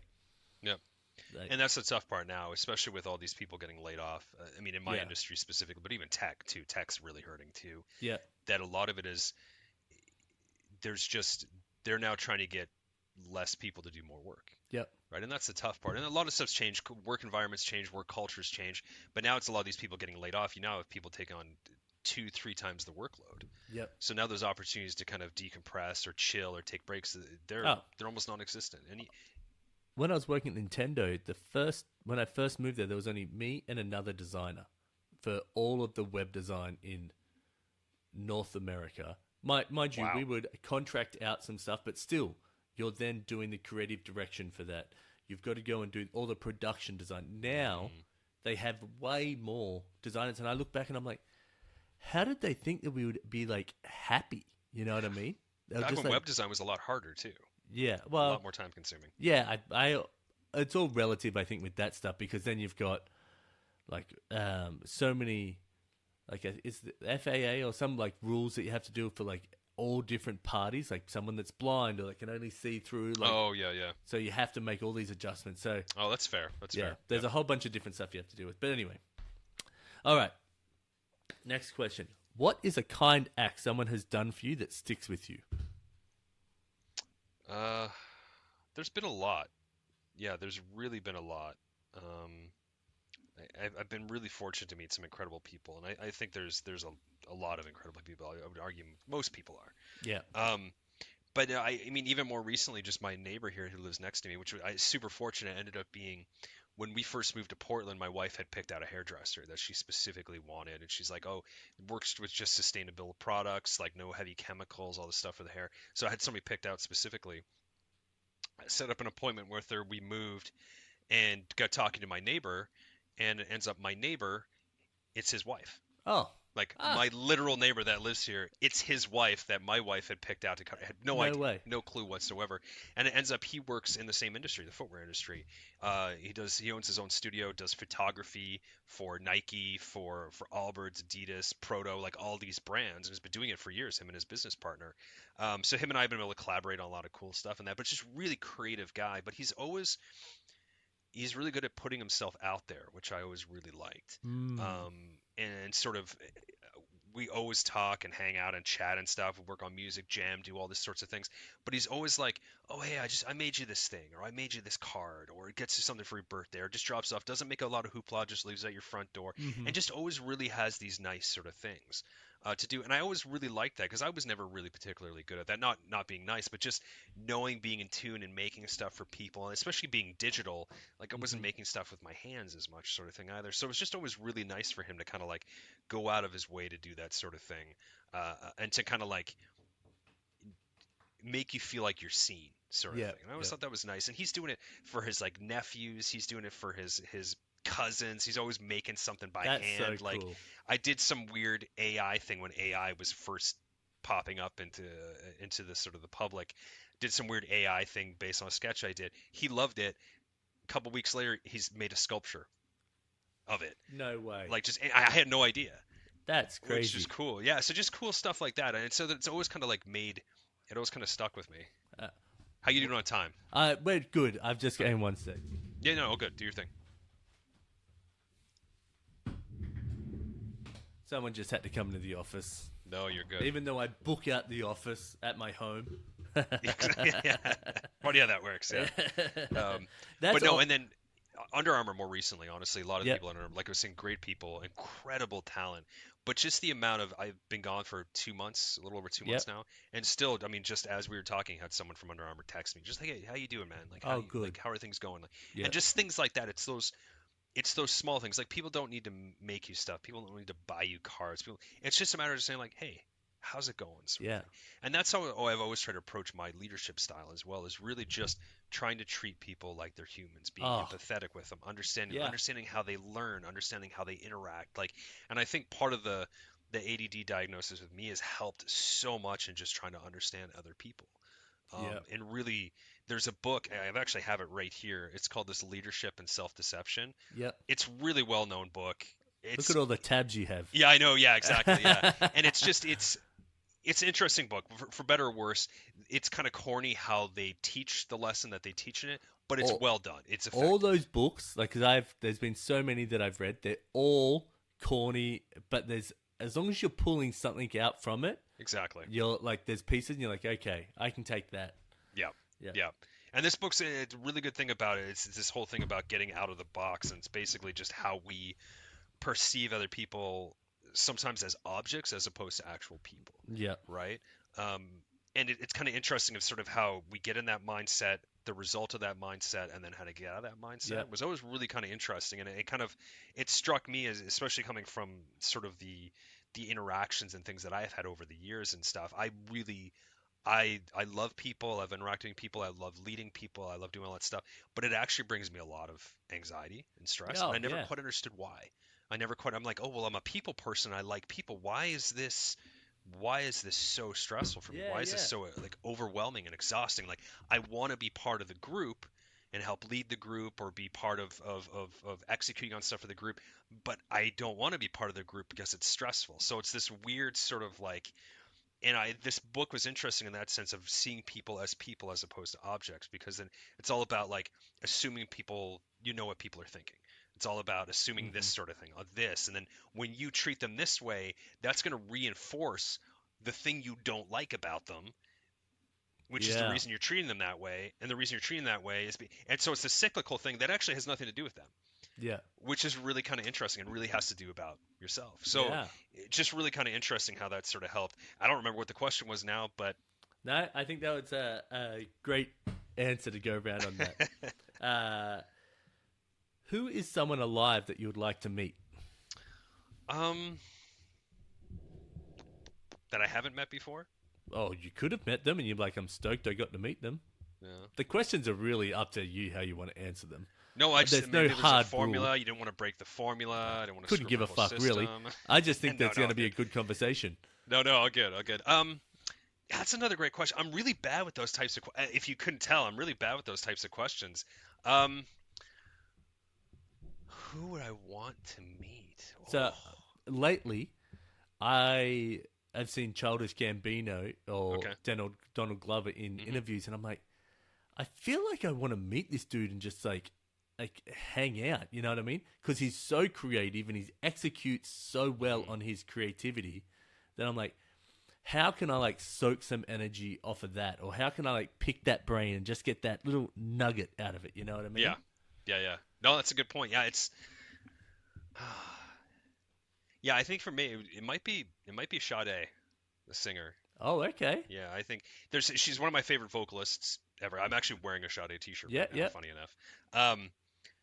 But there's just something about like just class, like talent, skill, like there's something about that, like that sort of experience and knowledge and sort of reserved sort of that you learn so much from, really. And there's a level of balance. Like, I feel like I have chaos eternally inside of me with this, but with her, it's like she exudes just this confidence and this calmness. And then one thing I always loved with her voice is she was always very, like, she could belt easily, but she always kept it really kind of toned down, and really she knew exactly when to do it. Like, she wasn't doing the vocal masturbation stuff that you get from like Christina Aguilera or things like that. She wasn't doing that sort of stuff, even though she could. Yeah. It was just very much like very classic and sometimes a little darker, but very just like just on point, like just cool as shit. And she'd probably be one of the people that I think like, I could learn a lot from this person. Yeah. And not so much like I'm not into celebrities at all. It's not my thing at all. But just as a person, there's like you said, Childish Gambino, it would be cool to just hang out with them. Yeah. Like and just pick their brain and just kind of see what they're all about because they just seem like an interesting person. Interesting person. Childish Gambino is a great example. Is he's got the celebrity and obviously all the work it took to get to that point. But once you get to that point, that's when you can really start to be creative because it's not about the money anymore. It's not about making it. It's about now I want to make stuff that I want to make. I want to make cool shit. I want to make stuff for me. And that was always my approach. And I think one of my earliest interviews I ever did, I think it was something I said, and I said, I want to make art for myself. And as I always said, make art for yourself and in time everybody else will follow. And there was always something I tried hard to do was I just wanted to make stuff that I wanted to make. Stuff that I would like to have in my house or stuff that I would like to listen to or stuff that represented who I was as an individual. And I think in some cases it's paid off and in other cases maybe not. But that's always been the sort of approach. And I think that's something like Sade was always doing something that wasn't necessarily mainstream. She's got a ton of hits, but it was never like, when you think of like mainstream 80s pop, Sade almost never pops up, right? Do you know what? I'm going to have to go back and listen to it because I cannot for the life of me think of a Sade song. I think probably one of her biggest, or if not her biggest hit, was Smooth Operator. Oh. Yeah. And it's not my favorite song of hers, but there's a reason why it was probably her biggest hit because it's probably the most digestible. Yeah. But still a great song. Yeah, okay. A great song. But no, she's got, oh man. Some of her albums, like... Lovers Rock. There's a couple of albums where it's almost every song, and there's like, oh, this could be a single. And then on some of her albums, almost every song has been a single. So it's kind of crazy. Like, maybe not almost every song, but a lot of them sort of thing. But she's got so much. Like, Your Love Is King is another one. That's another big hit of hers. Smooth Operator. And then what's her big? One of her other big ones is what can I remember right now? It's like Ordinary Love. No Ordinary Love. Oh, okay. That one you'll recognize too. Very emotive, very dramatic, very just like, it's still probably one of the best songs of the 80s. Okay. Yeah, it's definitely up there for I'll sure. give it a listen. I'm going to listen to Dead Astronauts this weekend. Give it a go. Yeah, we just played a festival show in Leipzig, Germany. Wow. I think over a month ago now, month and a half maybe now. Oh, that's cool. Yeah, a while ago, yeah. And so it kind of worked out. I was going to be my busiest design season with Under Armour. I had like 4 totally new shoes I was working on. I had projects going on with the lab and with innovation, all this sort of stuff. And right smack dab in the middle of that was going to be this festival show. Oh. So I was just like, I don't know how I'm going to juggle this. Like, this is going to be, I think it was the workload at Under Armour for that season was probably the biggest workload I've ever had in my whole career. Oh, far out. And then I got laid off like 2 weeks before the show was going to happen. And it was just like, I can enjoy this and it was moment. just focused on the show. Yeah, it was perfect. Yeah, it was awesome. perfect. So that was really great to be able to do that. But yeah, no, so it just played a festival show, just released that album. Already working on the next album, but I won't get into too much detail about that. But just that process again, it's that craft in the process. And what's great with the band too is that I get to flex all the graphic design muscles. I get to flex all my video editing muscles. I get to flex all these sorts of things that I can do. Like I've edited a bunch of our music videos, storyboarded. Like, and so just really the band is sort of the culmination of all these sort of creative things are basically going towards the band, which is great. I mean, some are great skills that some are amateur, some are pro level, some are not even amateur level, but it's all these sort of things I've been able to kind of put into the band, which is great. And it's very much a sort of expression of who I am, but also the people that I collaborate with. Slade, for example, my bandmate, he's been wonderful. So much of his soul goes into this thing and his own band. And then he produces for tons of big big bands, which is great. So he's able to be part of this whole thing and flex all these different muscles. And you're the same situation too. You've got all these sort of creative outlets or expertise and things that you've developed, both on a technical side from website building and an illustration side. You've got a really sort of unique amount of sort of creative skills in there, and you're able to flex those in different.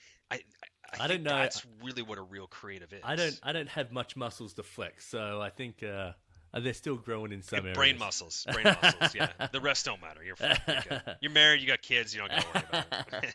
But no, it's really essentially it's being able to do that, and even from the corporate standpoint too. My most favorite moments of corporate jobs has been the connection with other people, obviously, and the collaboration and really that paying off. But it's really when I'm not just sitting in a corner designing.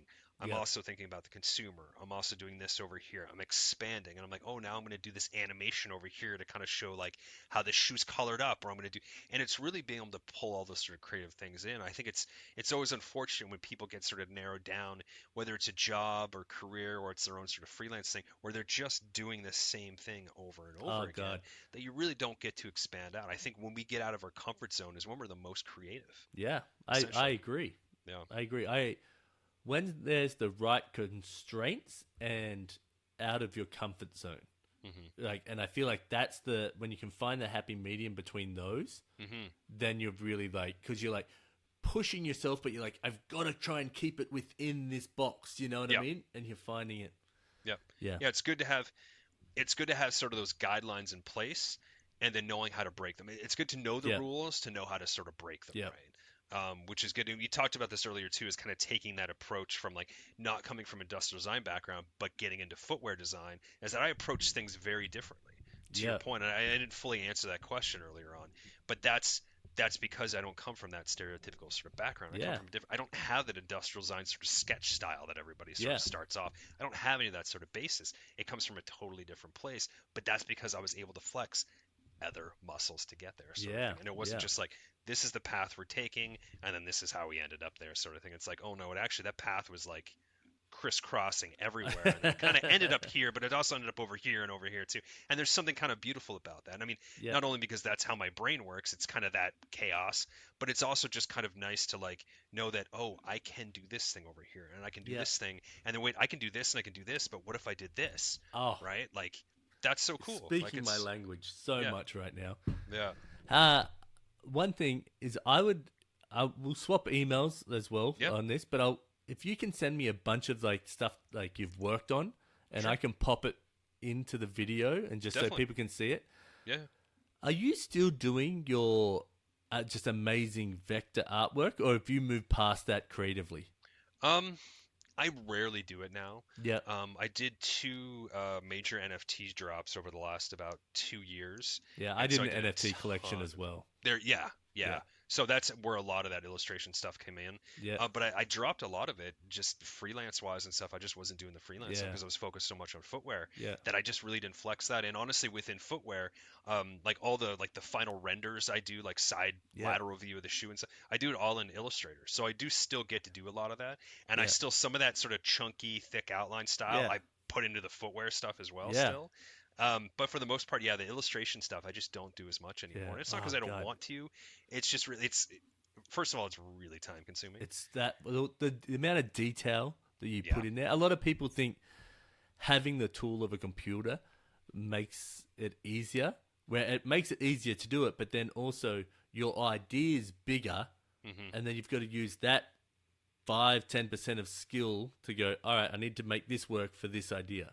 Like, it's not like, even when people are like trying to do like AI and write something out, they're not going to get to the point of quality with your fully thought out ideas that you've spent so much time in. You know what I mean? Yeah, and I think on the AI subject, it's kind of part of what I'm advantage of, where my style is very sort of crisp and clean and very concise, right? Yeah. So to get that from AI is almost impossible for now, right? For now, I was going to say, for now. For now, exactly. Until they start scraping your artwork, and then someone like me goes, I want to be Jared Nickerson.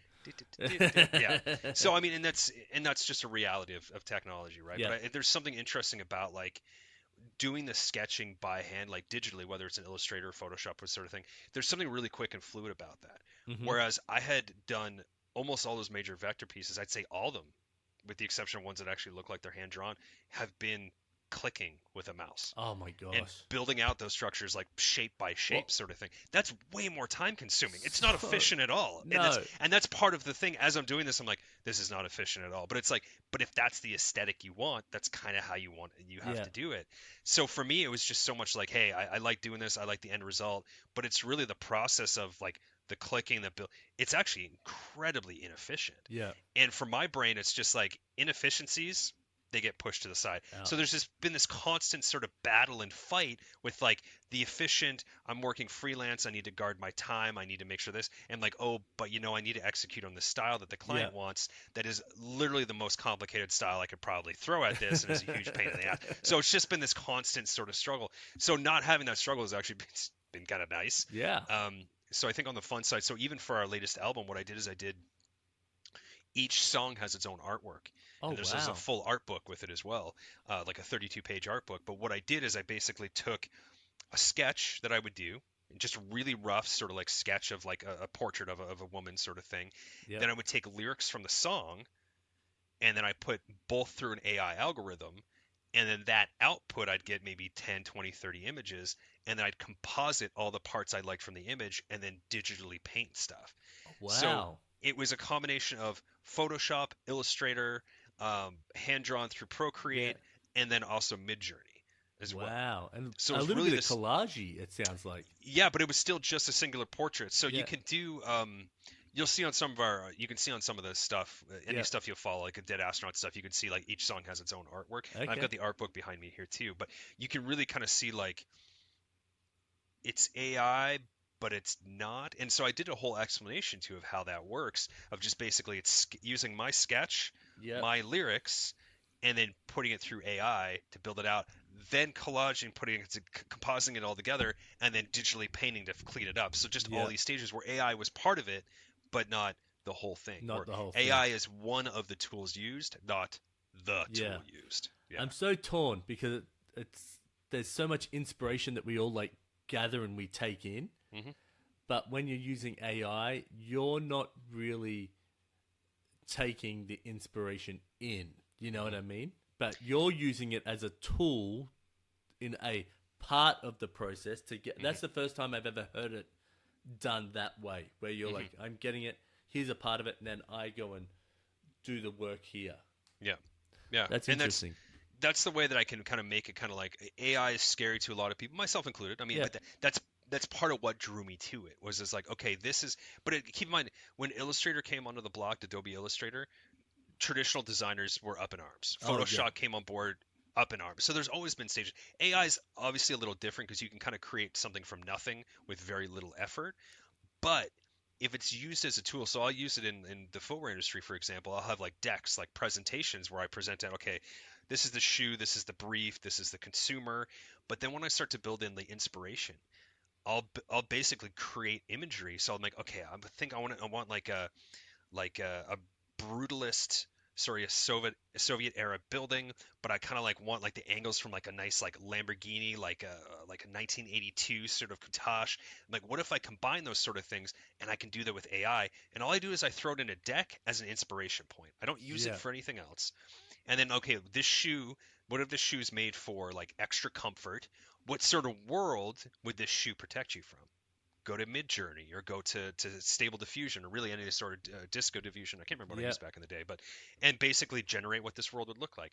Put it in the deck as well. So it's a great tool for storytelling, great tool for inspiration. I remember browsing the internet 3-4 hours some nights looking for inspiration, looking for that perfect image. I can just go on Midjourney and be like, okay, blah, blah, blah, blah, this angle, this style, rendering, ray tracing, subsurface scattering, this size, done, and then have my pick of whatever I want. Like, that's an incredibly powerful tool to use as a creative. It's not the tool, but it's a small part of the overall sort of thing. So can't tell you how much I enjoy your perspective on using it as a tool like that. There's another designer I follow online, and he does a lot of logo design, and he actually has quite a good beard as well. And he talks about how he uses it as a tool, not his end result, not his even his starting point for the idea. You know what I mean? Here's my ideas. Here's my sketches. Okay, let me find some ideas. Okay, that's not really working. That one piece from that and that one piece from there, and I might grow something else out of it. You know? Yep. I love that perspective. I think that's awesome. Yeah, and it's great. I mean, some of these like Midjourney, they've got like a private. You can have like sort of a private account on there, so none of that stuff's shared publicly. So whatever you're doing for a brand, those images you generate, you're the only person. I mean, of course, Midjourney but it has public access to it. So then that brand can own those images on their own as an inspiration point, right? Which is really interesting too. So it's, again, like any tool, it can be abused, and it has been, and it will continue to be. Yeah. And it doesn't mean that it shouldn't be there. It's like traffic lights. Like, people run traffic lights all the time. Doesn't mean that they shouldn't have traffic lights. Like, it's still a vital. Okay, you know what? That's actually a terrible example. That was a dumb example. That works for other stuff, but not this. Yeah. But with AI I think, again, as a creative tool, I think it works. I think the problem, and I'm seeing this even in the footwear industry, is that you have somebody that does like just off the street could just do a sketch, somebody that didn't know anything about footwear, throw it through AI, and then have this beautiful render, and it's kind of like, yeah, but that's not design. And that's not footwear design. That's just you building a portfolio with fluff. Yeah. And so, great, if that gets you a job, cool. But you're having a rude awakening when you get to that job and you don't know what the hell to do. You don't know how to build a tech pack. You don't know how to talk about footwear. You don't know biomechanics. Like, there's just so much more to it. So I think in the footwear industry, AI is definitely a threat for sure. Yeah. But I think there's so much more to the process that really just somebody off the street that just is an AI expert, it just can't do yet. But there will be a point in time where AI is able to create a product and then also export a tech pack for it. Yeah. That will come. One day, I'm sure it'll come. Yeah, yeah. Well, it could also just make really it easier if you're like, oh, here's my idea. And as a shoe designer, you might be like, here's my idea. Here's the work I've done for it. Here, can you create the tech pack for it? Okay, I need to make the adjustments. That would be amazing. Yeah. Like, if you could get AI, because the sketching and the creative part, that's the fun part. That's the part you want to do. The tech pack, technical shit, nah. That's like, you don't want to do that stuff. So if I can get AI to do that for me, awesome. That's where you want to be, right? But what somebody said something before I forget this. Said something really interesting. Yeah. And they said that AI isn't going to replace artists. Artists that know how to use AI will replace artists. Oh wow. And I thought that was kind of interesting. That it's like, because there's still just so much more to it, right? But it's hard to say. Like anything, it'll be abused. I mean, there's people out there winning photography contests with AI. Yeah. Like, it's a legitimate thing. The deep fake stuff, that's going to become more and more of an issue. And it even has been. Even years ago, when they did like the Obama deep fake stuff years ago. Like, it was actually an issue. Like, people actually were up in arms about certain things that were completely false, right? That's just going to become more and more of a thing. And I think I saw Neil deGrasse Tyson did an interview a while ago and said something about, like, basically what's going to happen is because almost all information is going to be perceived as false information, because AI can generate anything. Even AI now is doing the Google AI sometimes is like, what the hell are you talking about? Like, this is completely wrong. Like, there's going to be so much of that it's actually going to delegitimize the internet, where you're actually not going to go to the internet. I might have listened to the same interview. Oh, maybe you saw the same thing. Because that sounds so familiar. Yeah, that's what I thought. And I caught part of it. And I don't know if there's validity to that statement or not. But it's just kind of interesting. Is like AI, it's the biggest shakeup of really almost all industry than there's ever been. And AI's been, even Photoshop has been using AI for years and years. Like the smart fill, like the generative fill stuff and all that. Like that's all AI based. Like, it's nothing new. But I think for it to be publicly accessible like this, where there's so many AI tools. Oh my gosh, so like much. A buddy of mine specializes. He builds AI influencers. And then basically has this whole thing that it's like, they'll have the character, they'll have this person, and then they're able to use AI to map it to whatever they want, where they'll do different poses, closings, and it'll always be that same character. That is no matter what crazy. it is. Which is, so they build full brands, full personalities, full sets of product just using AI prompts. It's crazy, and it's scary, and it's cool, but it's just like, but that's the fun part. When I get the efficiency's sake, perfect. But when you start to take the craft out of it, you start to take the enjoyable, learned part out of it, then it's like, well, then what's the point? What's the point of that art?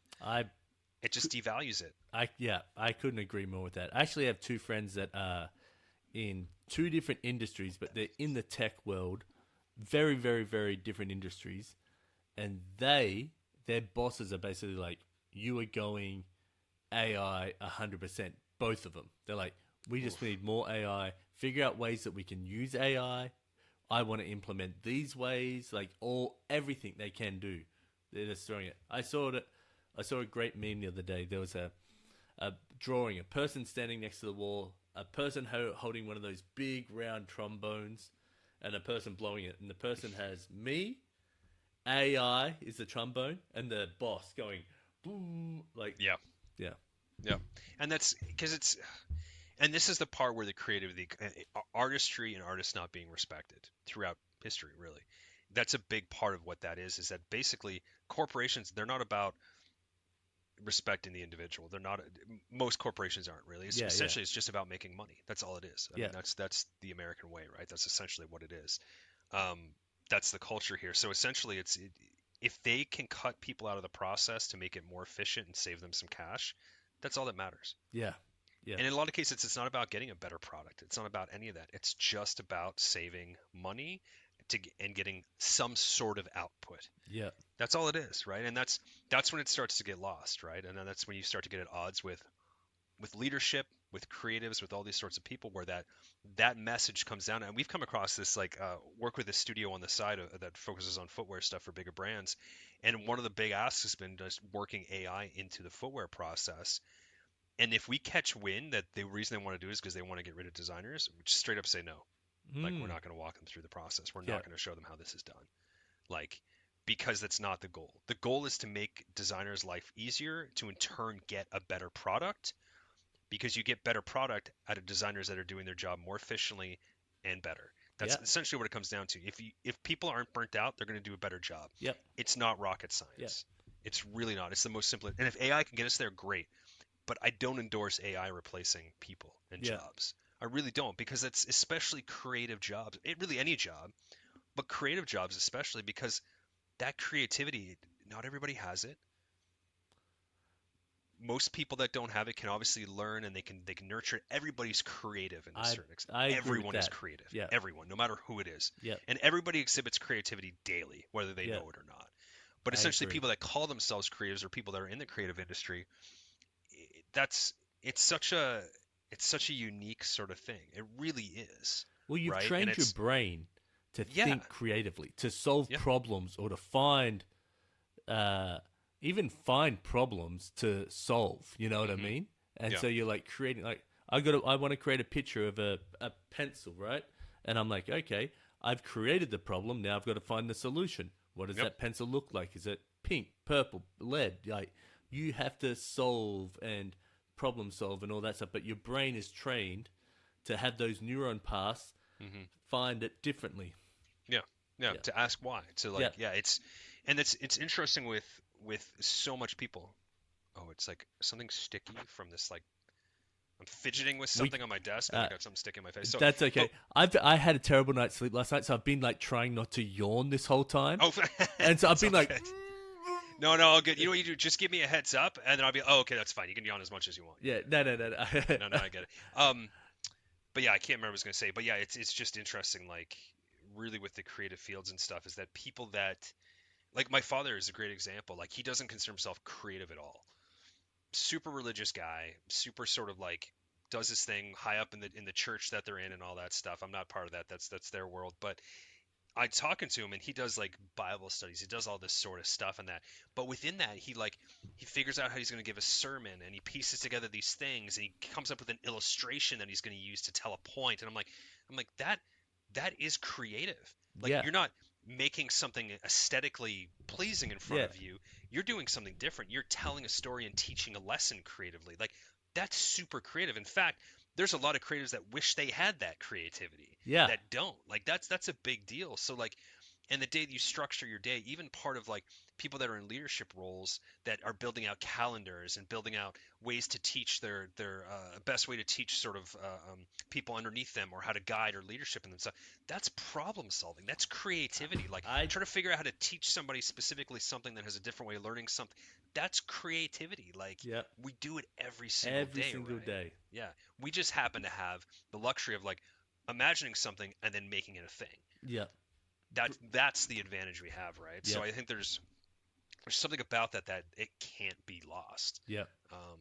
But who am I to say, right? We evolve, we change, society, cultures change and evolve. Whichever way it's going to go, right? I agree. Okay. Yeah. We have 3 questions left. All right. Okay. When's the last time you rode a bike? Oh, I think I was in Osaka. No, it's not true. Actually, I bought a bike since then. So I have a bike. So I think last summer was the last time I rode a bike. Okay. What type of bike do you have? It is, I think it's a Specialized, actually. Oh. Yeah, I think so. It's a gravel bike. Oh, okay. I clearly haven't touched it in a year. So yeah, gravel bike. And I got it because there's these nice trails. Like, actually, the road that we live on is part of like a number 4 trail system here in Portland, cool. which is really cool. But it's got a gravel bike. I'm like, great, I can ride it to work, and then I can also ride it on some soft trail stuff. Yeah. The trail here is like rocks like this big. Oh, wow. Doesn't work with a gravel bike at all. Oh, So, okay. yeah, I ended up just not riding it as much. So, but that's my excuse for being lazy. But yeah, about a year ago. Yep. Okay. 3 things that you were grateful for. My wife. Yeah. Is just awesome. Yeah, she's a trooper. She's all the health issues she's had, all this sort of struggle she's had with the medical system here in the U.S., like all this stuff. She's always such a great person. She's always there for me, always there for our dogs when we had them around. Yeah. Just like always there, always super supportive. And I wouldn't be able to do the amazing things I'm able to do, or not amazing things, depending which way you look at it. But I wouldn't be able to do the stuff I can do without her support, without her being there. And I think she's, even with the ADD thing, she started to sense a lot of that stuff early on as well. And just how she's tried to cater to the different ways I learn, or the different ways I absorb information and stuff as well. And then her realizing that she's got a bit of that too, which may be what brought us together. So it's just really interesting. So I'm super thankful for her. She's such an incredible person, always super supportive, just wonderful, funny, just a wonderful person. Excuse me, all around. Need some water. What else? I think creativity is another one of those things. To be able to be a creative and really make money out of it is, I mean, I'm not making money out of this second, but being able to make money out of it is quite awesome. I mean, I think one of the best things I ever chose to do was to be in an industry, a creative industry. It's also one of the worst decisions I ever made. Because when you take that creative thing that you find joy in, that you're honing, that you love, that you find escape in, and then you try to make money at it, or you try to turn it into a job, is the dumbest fucking move you can make. Yeah. But also one of the most incredible moves you can make at the same time. So it's been, honestly, overall, it's been incredibly rewarding, especially like on the music side. The music thing, it's a hobby. I'm not in it to make money, be big. I just really love doing it. Yeah.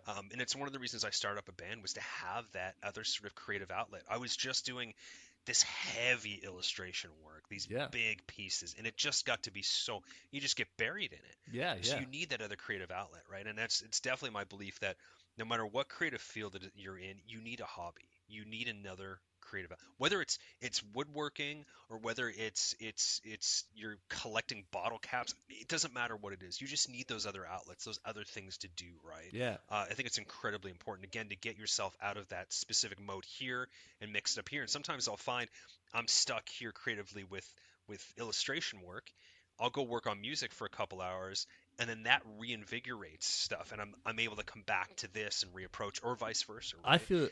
I feel the same way with if I'm working digitally too much, I will be like, I need tangible. And it might be the fact that, like, what have I got? I have these, like, I don't know if you can see in the back there, these big fake pencils. That way. Anyway. Yeah. So one day I was like, you know what? I'm just going to drill a hole in that and put an Apple Pencil in there. And then that way I've got this novelty Apple Pencil. So from my iPad. I like that. And I was just like, it all come together in like 15 minutes. And I filmed it, and I was like, I had so much fun. Like, it was an instant, and I was already back re-energized because I'd done the tangible thing. That's awesome. So I try and make sure now that I've drawn a bit. What's a little tangible project that I can do that I can fit in? So That's awesome. That's interesting. Yeah, I like that. Yeah. Number 3. Oh, and the number 3. What am I thankful for? Growing out a great beard? Yeah, exactly. Yeah. It's these genes. Not so much these genes, but these genes. No, I think I have the reverse. Yeah, exactly. Yeah, the inverse. Yeah, exactly. It depends on whichever one. I mean, you just gotta cater to your strengths. No, I think just the people I've met over the years. Honestly, I've been able to meet just some incredible people, right? Incredibly supportive people, empathetic people, people I love to be around. And I think that's what makes a lot of the jobs, a lot of things when you leave a job, it's like, oh, whatever, that place sucked, blah blah blah. But you always Yeah. remember the people, right? The For better or people. worse, but a Yeah. lot of times for better, really. And it both from Brooks and Under Armour and brands I've worked with and freelance, there's always people that you kind of bring along with you, right? Yep. Whether that's emotionally, whether it's people you just stay in contact with, whether it's people you reconnect with over Yeah. 15 years Yeah. or something Yeah. later, like just things like that. There's something really nice about just the people you sort of meet along the way, and that's what makes a lot of these jobs. It's really about, and when I left UA, that's what I told the team I was part of and a lot of the people I worked with, is that it was about like you got to be there for each other, especially in these times. Like it's the people. It's all about the people. It's Yeah. not about the company. The company doesn't give a flying fuck about you. No. It's the people. You got to be there for the people. You got to see them as people. You got to be Mm-hmm. supportive when they need it, and you have to ask for support when you need it, sort Yep. of thing. And there's something great about it. Like I was talking about, like the great neighbor that I've got, Yep. and people that I've met here, Seattle, California, everywhere I've sort of lived across Canada, U.S., and Europe. There's just so much people you bring with you, and there's so much of those people that they mold who you are. Yeah. Right, and you learn from them. You depend on them. They depend on you. There's so much of that interaction that we see online so much, and even if what we watch, what we listen to, sometimes everything's conflict, right? Everything, because Oh. that's where drama comes from, and that's, we want to watch drama. We want to see that sort of Yeah. stuff. So everything's conflict. So I think over an amount of time, it starts to warp your perspective.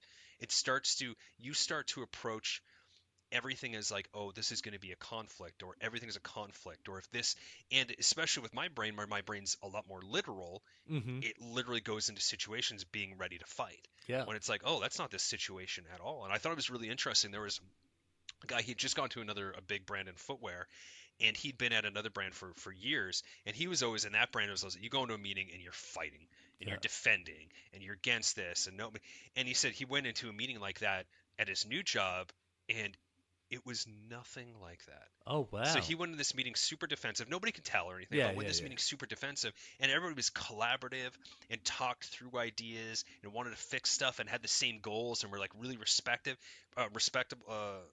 really respected each other. Yep. And it's just something kind of clicked for him. He was just like, oh, it's not like this everywhere. Oh, like this is how it should, and realized that his like his whole perspective, Wow. his old view of like conflict and fighting, you got to fight for what you believe in. It's like, no, you just gotta you gotta go with people that kind of believe the same similar sort of things, and then you can work through all the stuff that doesn't really Yeah. as long as you talk respectfully to each other, and you have the same sort of goals. And it was just kind of really interesting to see that kind of perspective. But essentially, again, it's about the people. The people are what make it. The people can make a shitty job great, and the people can make a great job shitty. Yep. It can go both ways for I sure. fully Right? agree with that. It's this connection. It's talking to people. It's interacting with. That's really what all this shit is about. That's really it. I fully agree. Yeah. Fully agree. All right. Last question. Yep. You have to wear a shirt with a slogan on it for a year. What does it say?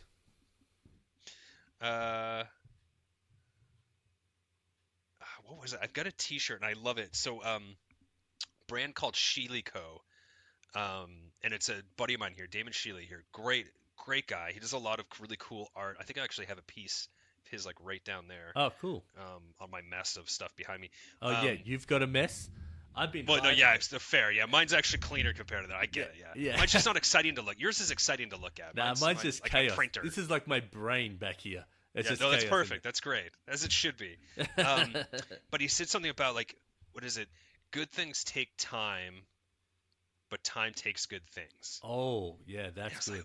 It's on a T-shirt. So I literally already have this on a T-shirt. It's got like a skull in the middle, and then it's got "Good things take time, time takes good things." And it's really, and especially knowing his background too. He lost his mother a few years ago as well. So just kind of knowing like where it came from, and it's such a good just play on words. It's such a great thing. It's just like, good things take time, time takes good things, and it's just like it's good. a great perspective, cyclical perspective of just understanding like, hey, good things are going to take time, but nothing's permanent. Yeah. But so it's just this. It's really interesting. That always kind of stuck with me. And he's got a lot of really cool stuff like that, little sayings he uses and little verbiage and stuff. But that always really sort of stuck with me. So I think that one, yeah. And I already have it on a T-shirt. So yeah, there you go. You don't. What the fuck do I have this question for if you've already got it sorted? Stupid question, Matty. Jeez. Move on. How'd you not know? Well, Jared, this has been fucking epic, mate. It's been so good to catch up. That's the end of the questions, and I'll have it. It's probably going to be after my trip to Africa, but I'll have the episode edited, and then I'll have an illustration that you're allowed to do with whatever you want with it. Okay. And I'll send it off to you, and yeah, I'll come up with something. Yeah. I didn't realize about the illustration thing until I watched the one that you'd just done with Skate Wives. Oh yeah. With, Emily. Emily. Yeah. And I saw you doing the sketch. I'm like, that's cool. I didn't realize that because on the one that I saw you with Larson, it was just the two of you guys. Oh, because I think I don't think I watched the YouTube version. Yeah. So I think when we connected, it was just I just speaking of AI, I just run it through Opus Clips. Yeah. And then just get clips because otherwise it just takes so much time, and I'm just a one-man show doing it all. Editing takes a lot. Yeah, so I just like crank them out, put them out there. I've actually over summer I've been really bad with my marketing because I've just been like work, kids, trying to stay fit, trying to do all other stuff. That I'm just like pump them out there, and I'll get to it on the other side of this summer. So yeah, all good, man. Yeah. No, it's good to shoot the shit. It's good to do these sort of things, and I mean, maybe next time you could talk about you a little bit. Nah. I'm boring compared to you guys. No. I'm curious to hear, man. Like it's because how many kids do you have now? 2 that I know of. That you know of, fair. As a guy, you can say that, people who say that, I assume that you guys feel like you got more, as the kids say, riz than you have. But I feel like I got 2, and people are like, yeah, that's about right. Yep. You're like, yeah, that checks out. Yeah, that checks out. Yeah. You trick someone twice. You haven't got enough skills to trick anyone else. Yeah, exactly. Yeah. Past that, it's just you're asking too much. And so you back when we met at DC there. So how long have you been married for? I was married then. You were married then. Okay. Yeah. For some reason, I thought you were married then, but I couldn't remember exactly. So I was married then. My wife studied abroad. And then we met while she was studying abroad, and we did basically long distance and for about a year and a half. Then she moved there for a year. Then we moved to America for like 12 years, moved to Australia for 3 years, then moved back in 2021 to here. Okay, wow. Okay. Yeah, and so, So how old are your kids now then? My kid, one of them's 12 and the other one is 9. Oh, okay. Okay, cool. Right. One's creative and the other one couldn't give a shit. Fair. Yeah. And I'm like... whatever they're into. Yeah, that's exactly what I say. And when people are like, oh no, and I'm like, he can do whatever he wants. But also at the same time, I'm kind of like, there's kind of like a nice thing when they're not creative because I'm not having to fuel 2 other creative like minds as well. Like going, oh, why don't we do this? Why don't we do that? And I'm like, you get to do your own thing. And like, I'll still go throw the ball out there and hit the baseball with him and do all other stuff. Like I'm still that fun dad as well. But also my daughter's really creative and she'll come up with her own projects. And I'm like, oh, hey, let's go grab this bit of material and you can try it with that and all that sort of stuff. So that's cool. It's fun. That's cool. Yeah. It's good to have that variety, right? Like that's really cool. Yeah. And it's just a matter of whatever they're into, whatever they lean into, that's what you encourage. Yeah. Right. Yeah. Yeah. Best of both worlds for me. Yeah. So I love that. Hang on. Are you still in the pug world? Because you had no. Okay. Our last one, she passed year and a half ago. Oh, okay. Now. Yeah. So and no more pets for us for a very long time. We've got I don't know how many different types of birds that we feed. Squirrels. There's deer. There's coyotes. There's raccoons in this backyard. So it's just like we're good. Yeah. And because of like the ADD anxiety stuff and that, I'm not good with small creatures. Like I take care of them, but it makes me really nervous. And I love animals. Oh yeah. I loved our dogs. They were just the sweetest, smartest dogs. Everybody says that about their dogs. Yeah. Nobody says their dog's dumb, the dumbest dog in the world. But but essentially, I love them. But I'm just not. I don't feel comfortable like taking care of them. Like my wife, she one time she had to suck sweet potato out of one of the dog's noses because they were choking, and she was just like, okay, we're doing this, and it sucked. Like the whole thing was like on it, and I came downstairs. I was sleeping at the time. I came downstairs and she just nonchalantly told me about this, and I'm like, that's amazing. Like, how did you? I would have just been like, I don't fucking know. Yeah. Like, I don't know what to. I would have panicked. I have no idea. Can you Heimlich a dog? I have no idea. You can like you can lift them upside down, or you can actually do like side. You can get their lungs going and try to clear them from the side. But she had to suck like sweet potato out from Your Apollonia. wife is a legend. I didn't know. I know, and it was just she told me about it like it was just like she had done dishes, and it was just like what? That's amazing. Like I thought it was the coolest thing. Yeah. And she had done a lot of that stuff for the girls, for our two dogs. They were sisters from the same litter, the whole thing. She had done stuff like tons of stuff like that for them over the years. It just like split decision, like, oh, I got to make a decision, I got to do this or sort of thing. And it was just always so incredible. Like I remember one time my one dog, Persephone, we were at a dog park, which we didn't take him to that often. Dog parks are actually pretty stressful for most dogs. People don't quite realize that. And so one of the times we took him to a dog park, and there was a big pit bull there, and the pit bull was a sweetheart. That's the nicest dog. And I actually really love pit bulls, but they obviously get a bad rep. But the pit bull was sniffing her and wouldn't leave her alone. And she's a pug. She's like 15 pounds. She's small, little white dog, and it sniffs her a little too much. She turns around and just snaps at this pit bull, and the pit bull had to have been 70 pounds. It was a huge dog, and snaps at her, and the pit bull just stops for a second, and I'm like, great, this is where I die. I die defending a 15-pound dog. I'm like, this is it. This is the end of the road. But I was willing to give my life for that dog in that moment. But it's just funny, like, just super impressive, like with John, just being able to like handle that stuff. It's just awesome. But no dogs for a long time. I think. Well, at least you got all your squirrels out there. You're going to be Dr. Doolittle of Portland. Yeah, exactly. Yeah, and that's it. They'll eat out of our hands. Like we've got like the Jays are part of the Corvid family, so they're ultra intelligent. We've got blue jays out there. Oh, blue jays are so beautiful with that blue that goes into the black. Yeah, that like nice gradated like blue to black. Yeah, they're gorgeous birds. Their noises though are not gorgeous. They make some of the worst screeches you'll ever hear. That and crows. You think if crows were so smart, they'd be like, you know what? Let's put on a better tune so people want us around. But you know what's cool with crows is each one of them has different calls. And sometimes they'll do like a call that's like a caw with like a series of clicks behind it. They actually, every single grouping of crows has different calls that they use, which is really cool. So it's a murder of crows. They're just really just gangs, and they got their own. They're really just gangs and clicks, and they're doing like the snaps, fingers, and they're like, and they pull out like a switchblade. Really aggressive, but really cool to witness. But they're but it's just phenomenal birds. And the place we had in Seattle, the girls would run out front, our two dogs would run out front, and they got to know the crows, the family crows we had there. And we got to see 3 generations of crows grow up. And we fed them, we interacted with them, which was really cool, but just incredibly smart birds. But they would chase, so my one dog Persephone, they would chase her on the yard, and then they'd chase her, and then they'd go up like on top of our garage. She'd bark at them, and then they'd swoop down and she'd chase them. So they actually, and this is actually fairly common, where crows would play with dogs or other animals, sort of thing. And so she got to know them really well, and she'd chase them around the yard, and they would chase her. But just really interesting, just how like just intelligent they are as birds. And I think it's jays, ravens, and crows are part of the Corvid family. I think they're the smartest, if not close to the smartest birds out there. I think they're parrots or toucans. I think parrots are But yeah, just incredible, just awesome. But yeah, to be able to see that stuff out here, deer like through the backyard, like just a whole family of deer, like 4 deer that have grown up here. It's just it's really beautiful. That's really, awesome. Yeah.